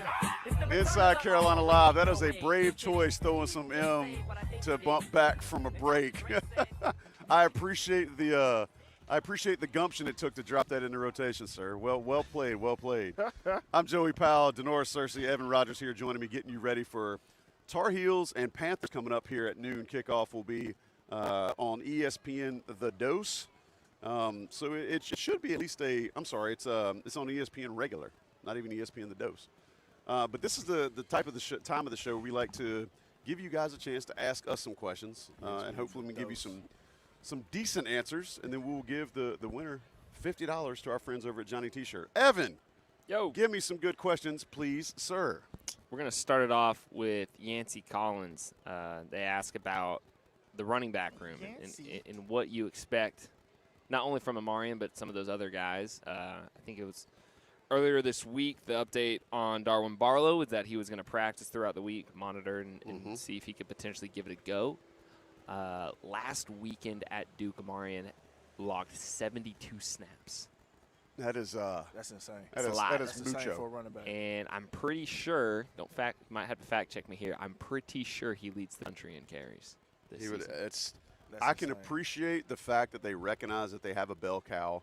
I'm not even mad at that. What I am a little nervous of is you might ride your bell cow into the ground before it's even time for Thanksgiving, right? So how do you go about that? What do you guys? Is it a series thing, like third series of the game? Amarian has to come out because I mean, at the end of the day, this is my opinion. If you're going to take snaps off Amarian, you got to do it in the first half, right? Because in the second half, you want that guy in the game almost every play. I was thinking the same thing because and also it allows other guys to get touches early. So just in case they do have to go in the game late, it's not a shock to them. Right. But yes, I would also take carries away from Amarian early in the game. Now, unless he's just carving them up and he's breaking long runs here and there, then let him go. But I would still save his legs for the fourth quarter, especially if we get a lead and we're trying to grind the clock, but then we definitely need that bell cow to wear the team down and take some time off. But he can't keep 72 snaps is insane. Well, the other thing was, and I mentioned this in the segment with Staples before you came on, Sirs, was he was actually significantly helping hold off Duke's rush last week because he was chipping really well. So they were holding him in the block, and it was actually doing really well to give Criswell some time to, survey the field and get through his checks. But also, if you're using him as a blocker, he's running the ball. He's still getting hit. And so it's like hit on every play. Right. So you're taking away your offense, and you're using your car. You're burning up that car sitting in a parking lot. Like you're revving the engine sitting in a parking lot. And that's that's a tough proposition for this team when you have so many when you have so many question marks on offense. Yeah. Along that line, I mean, what do you need to see from the offensive line, which I think has been pretty solid in the run blocking game. I think it is a good run blocking offensive line just from the sheer size of it. Until the second half of last week. Right. Yeah. But what do you need to see from the offensive line, both in pass and run blocking, to kind of open things up for this offense, especially down the stretch? I think that's something, especially against Duke, you kind of saw. They need to become more consistent with dominating the line of scrimmage, because you see plays where they move guys out of the way and doing the run game, and you see plays where Jacoby does have a clean pocket to pass out of, but they just gotta. I thought it would come more over time, but it should come more so like with more reps, because now they don't play like 4 or 5 games together. So I mean, the guy beside you, so it's just all about communication. Like they've been capable of dominating at times, and there have been times where they wasn't. So they gotta flip the switch, man. They got to be more consistent for sure. The thing that gets me, and again, you talk about you never want to put bad tape out there. Looking last week, what I was seeing was in the second half, Duke realized that if you do just some basic twist games with their ends, North Carolina wasn't picking it up really well. Right. And I think that, again, that's something where you never want to tip your hand to your opponent. But I think until they figure out how they can handle that, especially against a Pitt team that absolutely loves to bring pressure from the edge. Communication. You gotta alert that. And I learned that from being on punt team. When we played, if I was on a punt formation, we knew we was going against a rush that like to run twists. We alerting it. We're alerting it every punt rep. I mean, that way it's not a shock when it happens. You know what to do. You prepare for it, pass it off. So that just comes with more preparation and being able to talk to the man beside you. I mean, like I said, being more consistent with knowing your guy, knowing your opponent, and preparation, man. That goes. It got to translate from the practice field to the game field. Next question, Evan. It's a good one from Brian Evans. Talking about just the composition and the makeup differences of Pitt and Duke and James Madison. How Brian words it is this team better equipped to maybe compete better against the team that in Pitt is more of a physical, bigger defensive front compared to JMU and Duke, who are quicker on the edge? I want to push back a little bit because I do. I want you to rephrase that. I'm just. I'm asking you to take that, rephrase it for us so that Searcy and I can actually understand it. So I'm going to push back a little bit in that I do think Duke was a really physical front, and that's why you see the numbers that they've put up. I do think JMU is more of your typical undersized, fast guys.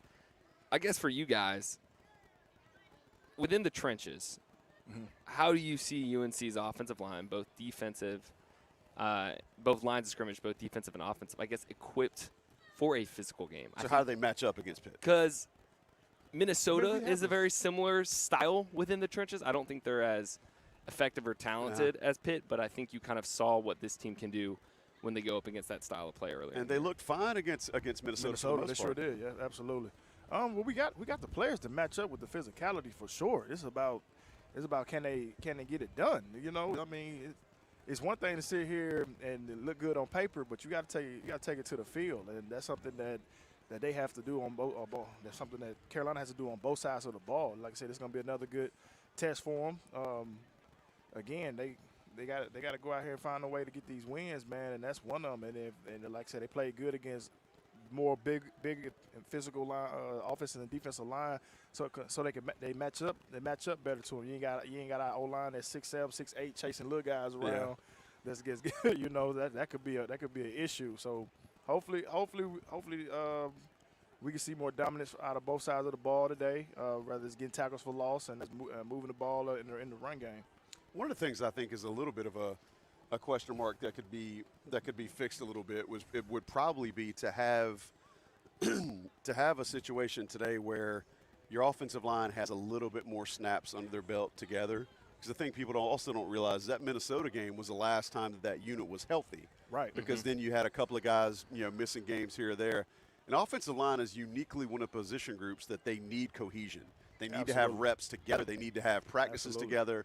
They need to be able to, in order to do what Searcy was talking about being able to check and read and call out, you've got to know who the guy next to you is and know what he can do and what he can't do and be able to trust each other. And so if North Carolina hasn't had a ton of reps together as an offensive line, that can set that back a little bit. So hopefully maybe a silver lining taken away from the Duke game is that they had some opportunities to give those guys more snaps together as a unit. Evan. From Jason Farmer, he asks, can UNC in the secondary hold Eli Holstein under 300 passing yards? I want to provide some stats and context on Eli Holstein for those who maybe aren't aware of him. He's third in the conference in passing yards per game at 295 per game. Only trails Cam Ward and Kyle McCord. That's not too bad. Not too bad company. He is the first quarterback at Pitt to win his first career starts since who? Do you guys know? I'm testing y'all. Dan Marino.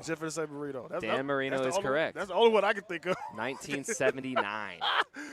So he is in rarefied air. I mean, this is a guy that Pitt fans will tell you real quick that Dan Marino went to Pitt. I don't know if you know. Absolutely. Yeah, they're real quick to let you know that. So what have you seen from this secondary that maybe what haven't you maybe seen from some of the players in the secondary that you want to see today to stop who on paper is the most accomplished and dangerous quarterback they've played to date? Getting our hands on the ball. We still ain't got it. How many picks? You know how many picks they got this year? You're not gonna like this.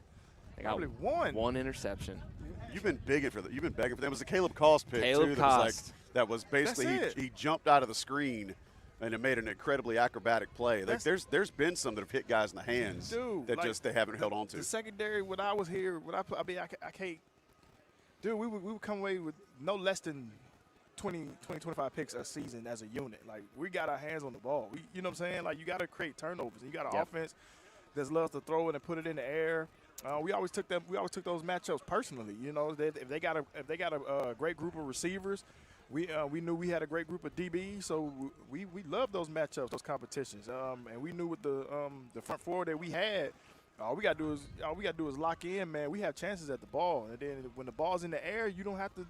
You could become the receiver if you want to. You know what I'm saying? Like you have just as much chance at the ball as they do.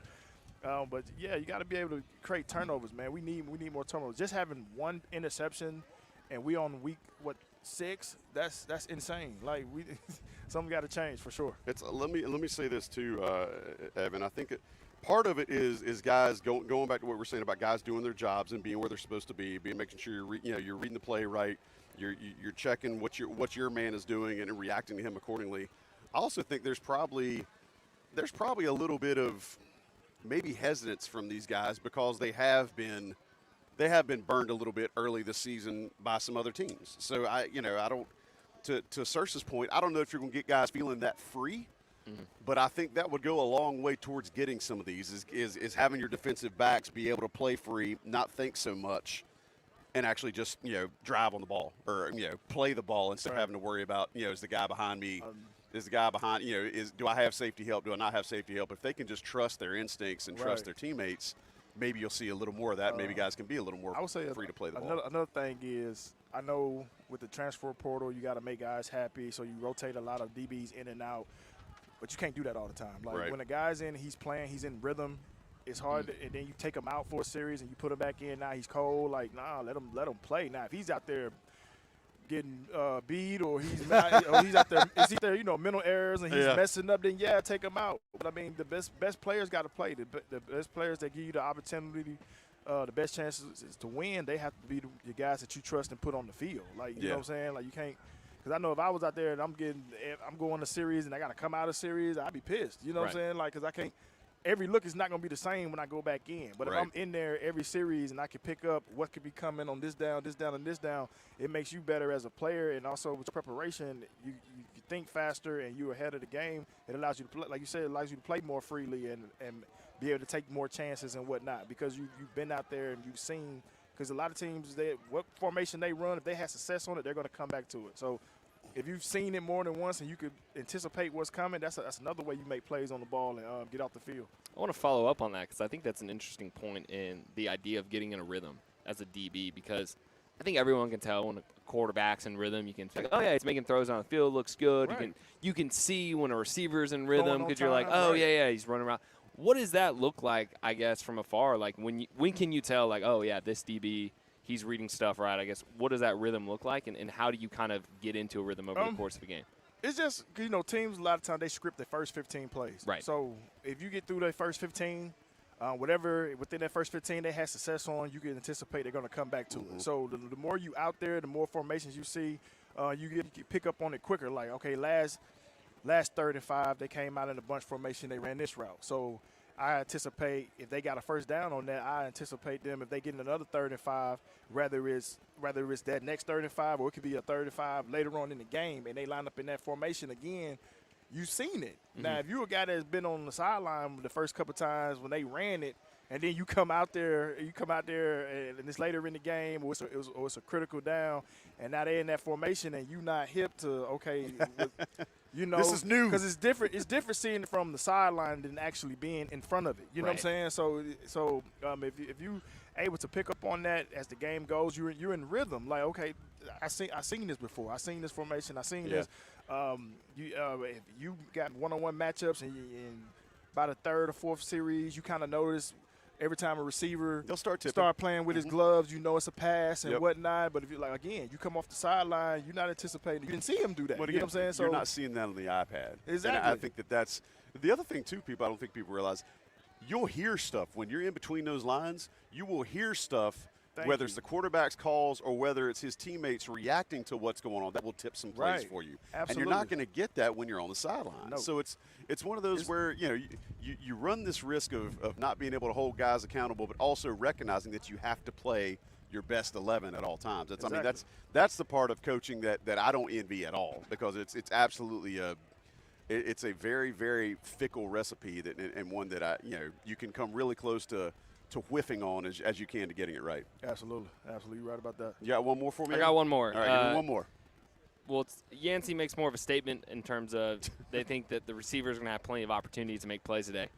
Oh, so okay. Our receivers or their receivers? Hang on, he does make a point, because Pitt is not a great pass defending team. At least thus far. Right. So statistically, because they used to be dominant on the outside. They had that's because like they always had some. they usually always had some good dudes at defensive back. Right.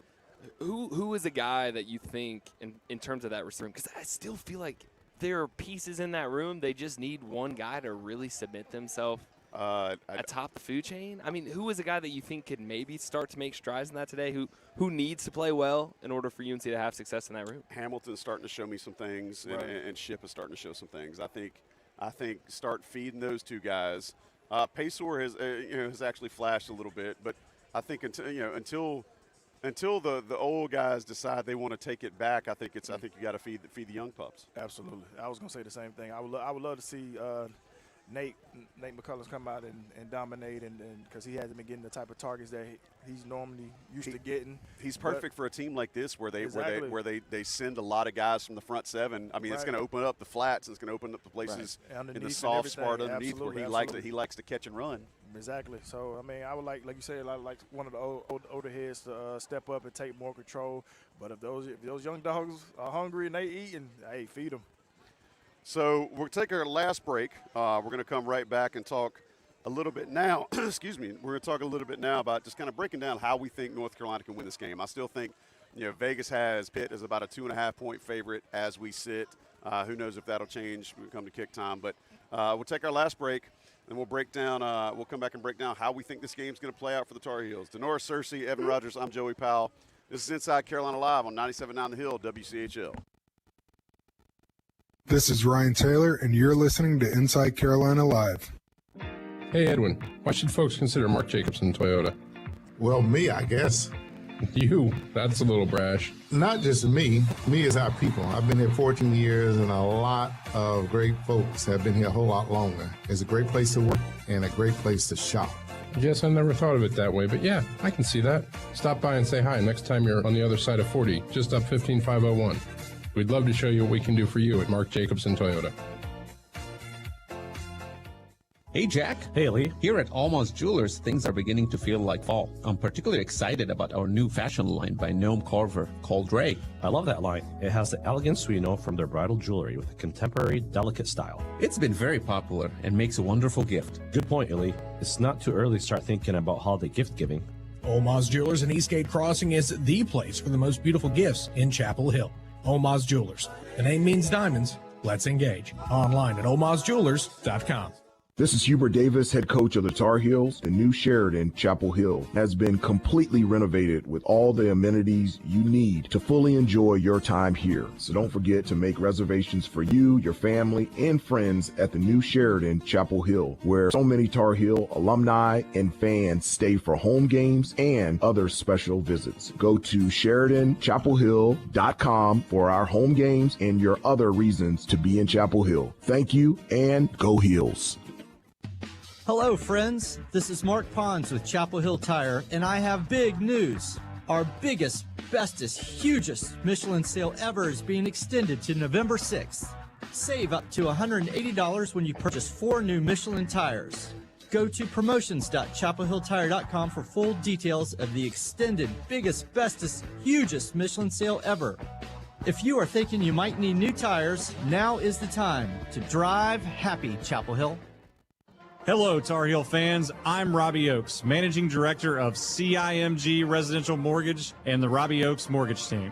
As a Chapel Hill native and a UNC grad, I am proud to lead Chapel Hill and Durham's #1 mortgage lending team. So we can help you buy or refinance here locally or anywhere from the mountains to the coast. Find out how today. Visit CIMGINC.com for details. CIMG, lending on a first name basis. Go Heels. NMLS number 39460. Randy Cox of Caldwell Banker, Howard Perry and Ralston is happy his agents are co-branding with UNC Athletics for another year.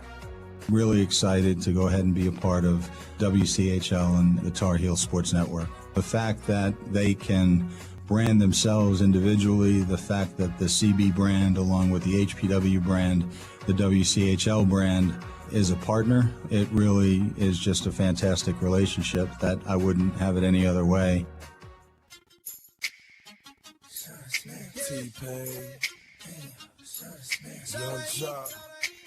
You're listening to Inside Carolina Live on 97.9 The Hill, WCHL, the flagship station for Tar Heel sports. And now the hosts of Inside Carolina Live, Joey Powell and Denoris Searcy.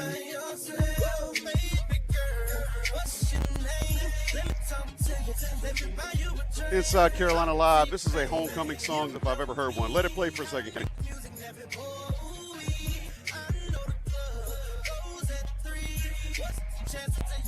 Can I buy you a drink on homecoming Saturday? Tar Heels looking to face off against the Panthers from Pittsburgh, if you're from around that area, up in the Allegheny, whatnot's part of Pennsylvania. A bunch of Yinzers down here taking over the parking lot. So, guys, here's the thing.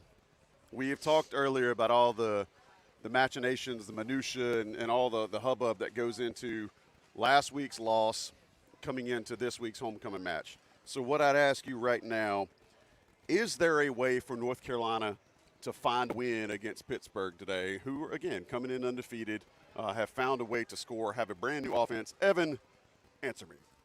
There's a way. There's always a way. I think you're going to have to see a team that you may have not seen this whole season, outside of a couple segments during the Minnesota game. I just, even in the wins against Charlotte and Central, I think we could all agree those weren't complete performances. Right. Those weren't good take. I mean, they were raggedy at points. I agree with you. It's got to be a game where all so, three phases got to come together. And where does that come from? It's got to be a player-led thing. I really think it does when you're trying to dig that deep and find something that you haven't had this season. Like Tommy mentioned way earlier in the show, this isn't a team that I think necessarily lacks talent. I think you could make an argument on paper that they are more talented than Pittsburgh. Now, are they a better team right now? No, because that's a different question. That's where the different things come into play there. So there is a way. and it's going to have to come from a player-led aspect of things, and you're going to have to see a UNC team that you just flat out have not seen this season. And do they have it in them? I think they do. I just don't know if you can bank on it necessarily coming out today, and if it does, I think it could bode well for Carolina. So I'd like to give a special shout out to our background music of karaoke at a homecoming tailgate. Searcy, I'm going to ask you, how does it happen today? You mentioned it's got to be all three phases coming together. I'm not sold. I think Evan made a great point in the sense that North Carolina may be on par with talent or maybe have better talent today, but they haven't shown a willingness to play complementary football. How do you break out of that against, again, a physical, very, very defensive-minded Pittsburgh team that, oh, by the way, has found offense too? How do you make that work today? Like you said, they got to come together on all three phases. You got to be able to play, put a complete game together. Everybody got to be clicking. They can't have no mental errors, no dumb penalties that cause drives. Why you got to say dumb and point to me? No, I'm just saying no dumb penalties. I was just saying no dumb penalties back, and we don't have opportunities where we was able to get opportunities to get off the field, but it'd be like a dumb penalty here or there that allows the team's drive to keep going, or it gets us off, or it takes our offense off. So they got to be able to. It got to be a complete game with a team that's coming in 5-0. I mean, again, sidebar, back against the wall. Sidebar. We talked earlier in the show before you got on about how North Carolina needs to make some accountability in that locker room for when guys have dumb penalties. And we have seen a rash of dumb penalties. And I'm not just talking about, procedure stuff that, again, you could call those dumb because the guys know better. Right. But when you're seeing a ton of penalties, how did your coaches hold y'all accountable if you had a penalty that was again, I'm not talking about an unsportsmanlike where you're playing through the end of the whistle. I'm talking about just one where you're getting caught doing something dumb that costs your team 15 yards. How did your coaching staff How did they hold you guys accountable? A lot of times they didn't have to. We got on each other. I mean, I remember it was a game where I didn't necessarily have a dumb penalty, but I created a crucial pass interference on the third down. We need to get off the field. And Deontay came and got on me. You know what I'm saying? So you mentioned him before. Yeah. So I mean, it's not and then we don't done it to other guys. I don't had moments with incidents where I had to get on guys. You know what I'm saying? Like we can't have that. You know what I'm saying? So a lot of times coaches didn't have to police it. This is about your leadership, your leaders stepping up and getting on each other, holding each other accountable. Because again, the coaches, they could coach, they could give us the blueprint, but it's still at the end of the day, the players got to go out there and perform. And so the leaders on the team have to step up. Like we can't have that. Like we're in a crucial moment where we need to win. We need these. Like if it's a moment where we need to score, or we need to stay on the field to keep a drive going, we can't have it. And there's nothing wrong with talking about it in huddle before you break the huddle. You know what I'm saying? We used to do that. We're like, but they don't huddle as much as they do now. But I think that probably changes things when you have a team that's not so sure as themselves. But I know, like when we used to get in the huddle as a defense, it could be on third down. We would come in and just, hey man, crucial down. No dumb stuff. Yeah. We got to get off the field here. There's nothing wrong with reminding each other what's at stake. You know what I'm saying? Right. But that's your leaders standing up and taking accountability and trying to do what it takes to get a team win. And you need one today for sure. Evan, what's the one thing?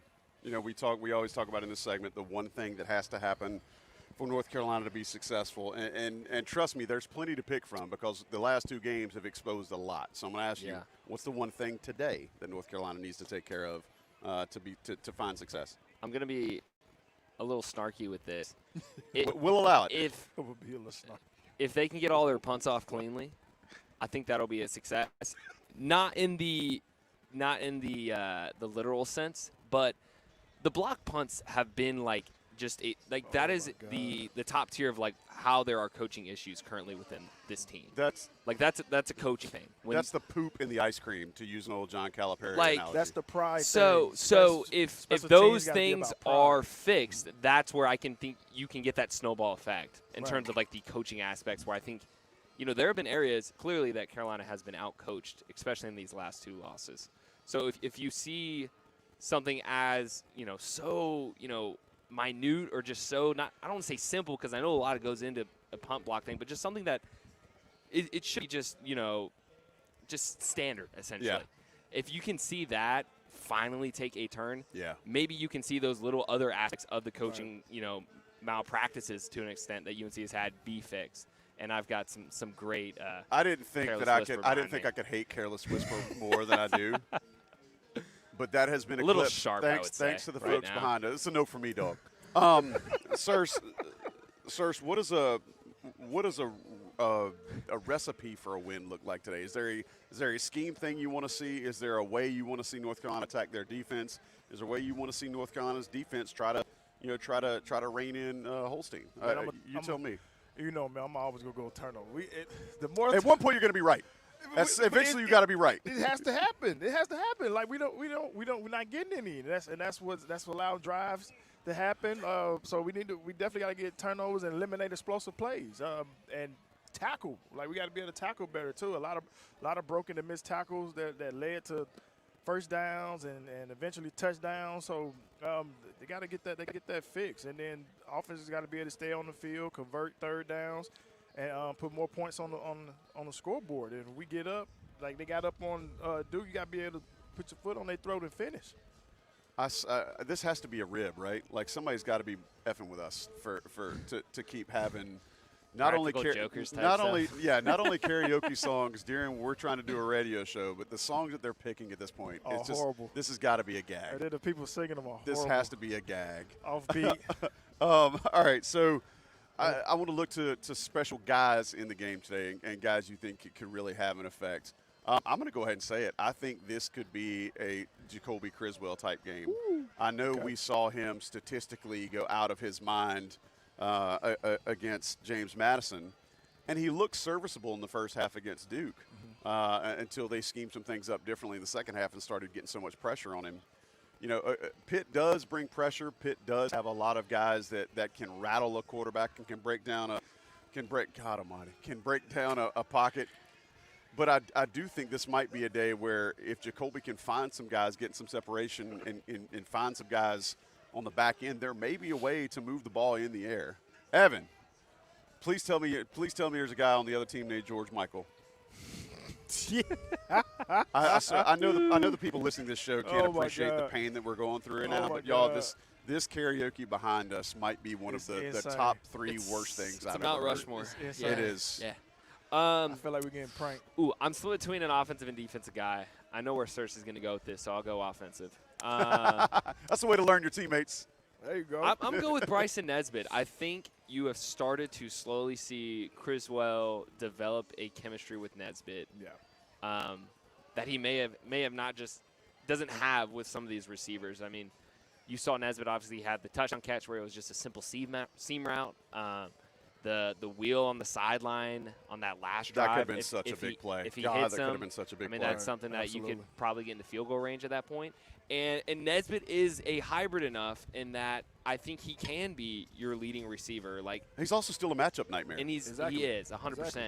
So I think Nesbitt is due for a big game, and I think if UNC wants to move the ball against Pitt for a full game, not just within the first half, kind of like how they had last week. Nesbitt's a guy that they need to go to early and often, and I think that's a target that Criswell, at least through his first, what is he on? Is he on his third start now? Third. God, I'm losing track. Third. Through his third start, it seems like if we're talking chemistry and guys he trusts most, Nesbitt clearly seems like the top guy that Criswell trusts the most. All right, you're up, sirs. Give me who's your guy today. I'm gonna go with Dez, especially if Cayman's back. Because now teams can't slide protection just to toward Dez. him, Right, and also I read where Pitt has a tackle that's been giving up a large amounts of pressure. Oh, hello. Yeah, so is that a way to read your scouting report? Got to, man.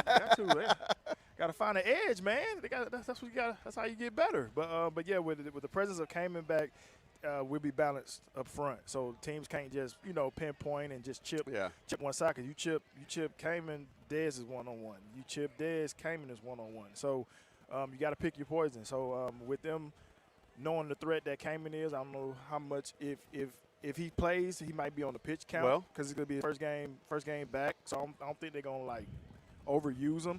But when he comes in, his presence will be felt. So I think Dez has a great chance to pick his game up today. What do you have for us on the Cayman Rucker front, Mr. Rogers? Yeah, as Adam Smith, Jeremiah Holloway just reported a couple minutes ago, he is out there and warming up currently. This is on par with what they kind of told us that he was going to be a game-time decision. So I'm sure they'll watch him go through warm-ups, see how he looks in warm-ups. And kind of a similar situation, I think it was Aiden Banfield a couple weeks ago when he was with an ankle. They looked at him through warm-ups, and they determined he ultimately could not go. But there is a possibility, and I think a good one, that, Rutgers sees the field again today. And then I guess in other major news, Barlow was a guy that we were told they would watch throughout the week to see if he can go. It looks like he is not warming up currently right now. Not warming up, all right.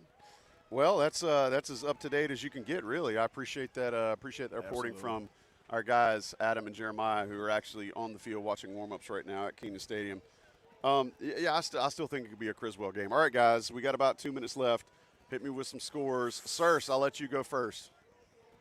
I went 28-21 last week, and it came out 21-20. So I'm gonna try it again. I'm gonna go 28-21 Carolina. All right. So just like that and the turnover mention, eventually you're gonna get it, right? I'm gonna get it. I was spot on with one score. Yeah, you got the, what was it? What was the Charlotte game or the Central game? Central game. Yeah. Central game. All right, Evan. Searce and Queese almost talked me into picking UNC with how they were talking about the homecoming effect. Dude, you walked up here and said Carolina was going to win by 28 this morning. That was a joke. But jokes usually funny, Evan. This week, these next 2 weeks, I think are critical for the year. I told someone, I really do believe this. I think if you are UNC, I think they need to go 1-1 these next 2 games to make a bowl game. I think that this is a crucial part of the season. And you've seen in the past that once things get going bad over a course of 3-4+ games, it can really snowball with just what you've seen from UNC in the past couple of years. With that being said, in their 2 losses this year, I don't think they have been fully, I don't think there's been a moment where you can fully say, like, UNC was just not the better team in terms of, I think Duke, they just kind of fell apart there late, and I think James Madison, there were a lot of fluky things that went on there. I think this is the first game that it's going to look like that. I think Pitt is a good bit better of a team. I think you might realize today that there is a gap between the middle of the ACC and UNC. So scores what? I've got Pitt winning 31-17. Okay. I'm actually gonna make this easy. I'm gonna go Pitt. I'm gonna go Pitt 38, Tar Heels 24. I think that until they prove otherwise, this is gonna be a struggle each week. Sorry. But what has not been a struggle, listening to the karaoke has been a struggle, but what has not been a struggle is doing this show with you guys. We appreciate Jason Staples joining us at the bottom of hour 1. We appreciate Tommy Ashley making some time for us. For Marquise Williams, the birthday boy, hopping on, Evan Rogers, Denoris Searcy, I am Joey Powell. We appreciate Johnny T-Shirt sponsoring. We will get up with we'll pick the winner right after this and get in touch with them, so stick around. If you're still in the YouTube chat, we'll pick our winner and let you know. Until next week, we'll be right back. Same time, same place, Tar Heels, Georgia Tech next week. This has been Inside Carolina Live on 97.9 The Hill, WCHL. It's time for the Chapel Hill Tire Drive Happy Drives of the game. In a tough loss against Duke, Carolina's offense was outstanding in the first half, with 2 passing touchdowns to help build a 20-0 lead over the Devils. 10th play of the drive will be 4th down. Heels just 1 for 4 on 4th down this year. Criswell going to pull it away from Hampton, roll out to the right. He's going for the end zone and has it. Touchdown! Everybody thought it was going to Hampton. The Tar Heels go to the air and find J.J. Jones for 6. 5:51 to go, second quarter. Duke gets into the neutral zone again. No flag is thrown, but the ball is to the end zone. Touchdown, Carolina. Yes, sir. Heels up 16-0 with the PAT on the way. That was this week's Chapel Hill Tire Drive Happy Drives of the game. Save $25 when you spend $75 or more at any of Chapel Hill Tire's 11 area locations. Find and click on the Drive of the Game banners on chapelboro.com for full details, and drive happy, Tar Heels.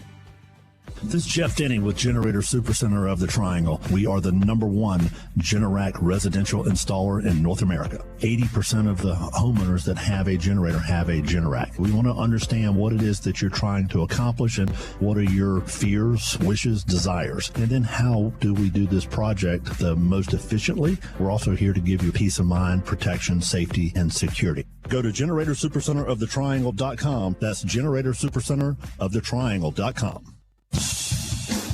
For over 20 years, there's been no better place online for the Tar Heel sports community than Inside Carolina. exclusive recruiting information, in-depth team analysis, insightful podcasts. There's nowhere else that you'll find the level of daily content about the Tar Heels than InsideCarolina.com. Join the best community for Tar Heel sports around. The Tar Heels are your hometown team, and Inside Carolina is your hometown site for Tar Heel sports. Hi, Michael Scott, Regional Manager. Listen, here's my philosophy on retirement planning. Don't ever, for any reason, no matter what, no matter where, or who you are with, or where you are going, or where you've been, don't ever, for any reason whatsoever, don't do anything except call John Stillman at Rosewood Wealth Management. Michael Scott isn't real and therefore wasn't compensated for this endorsement. However, Carolina Wealth Stewards doing business as Rosewood Wealth Management is a real registered investment advisor in the state of North Carolina. This is Carolina head coach Matt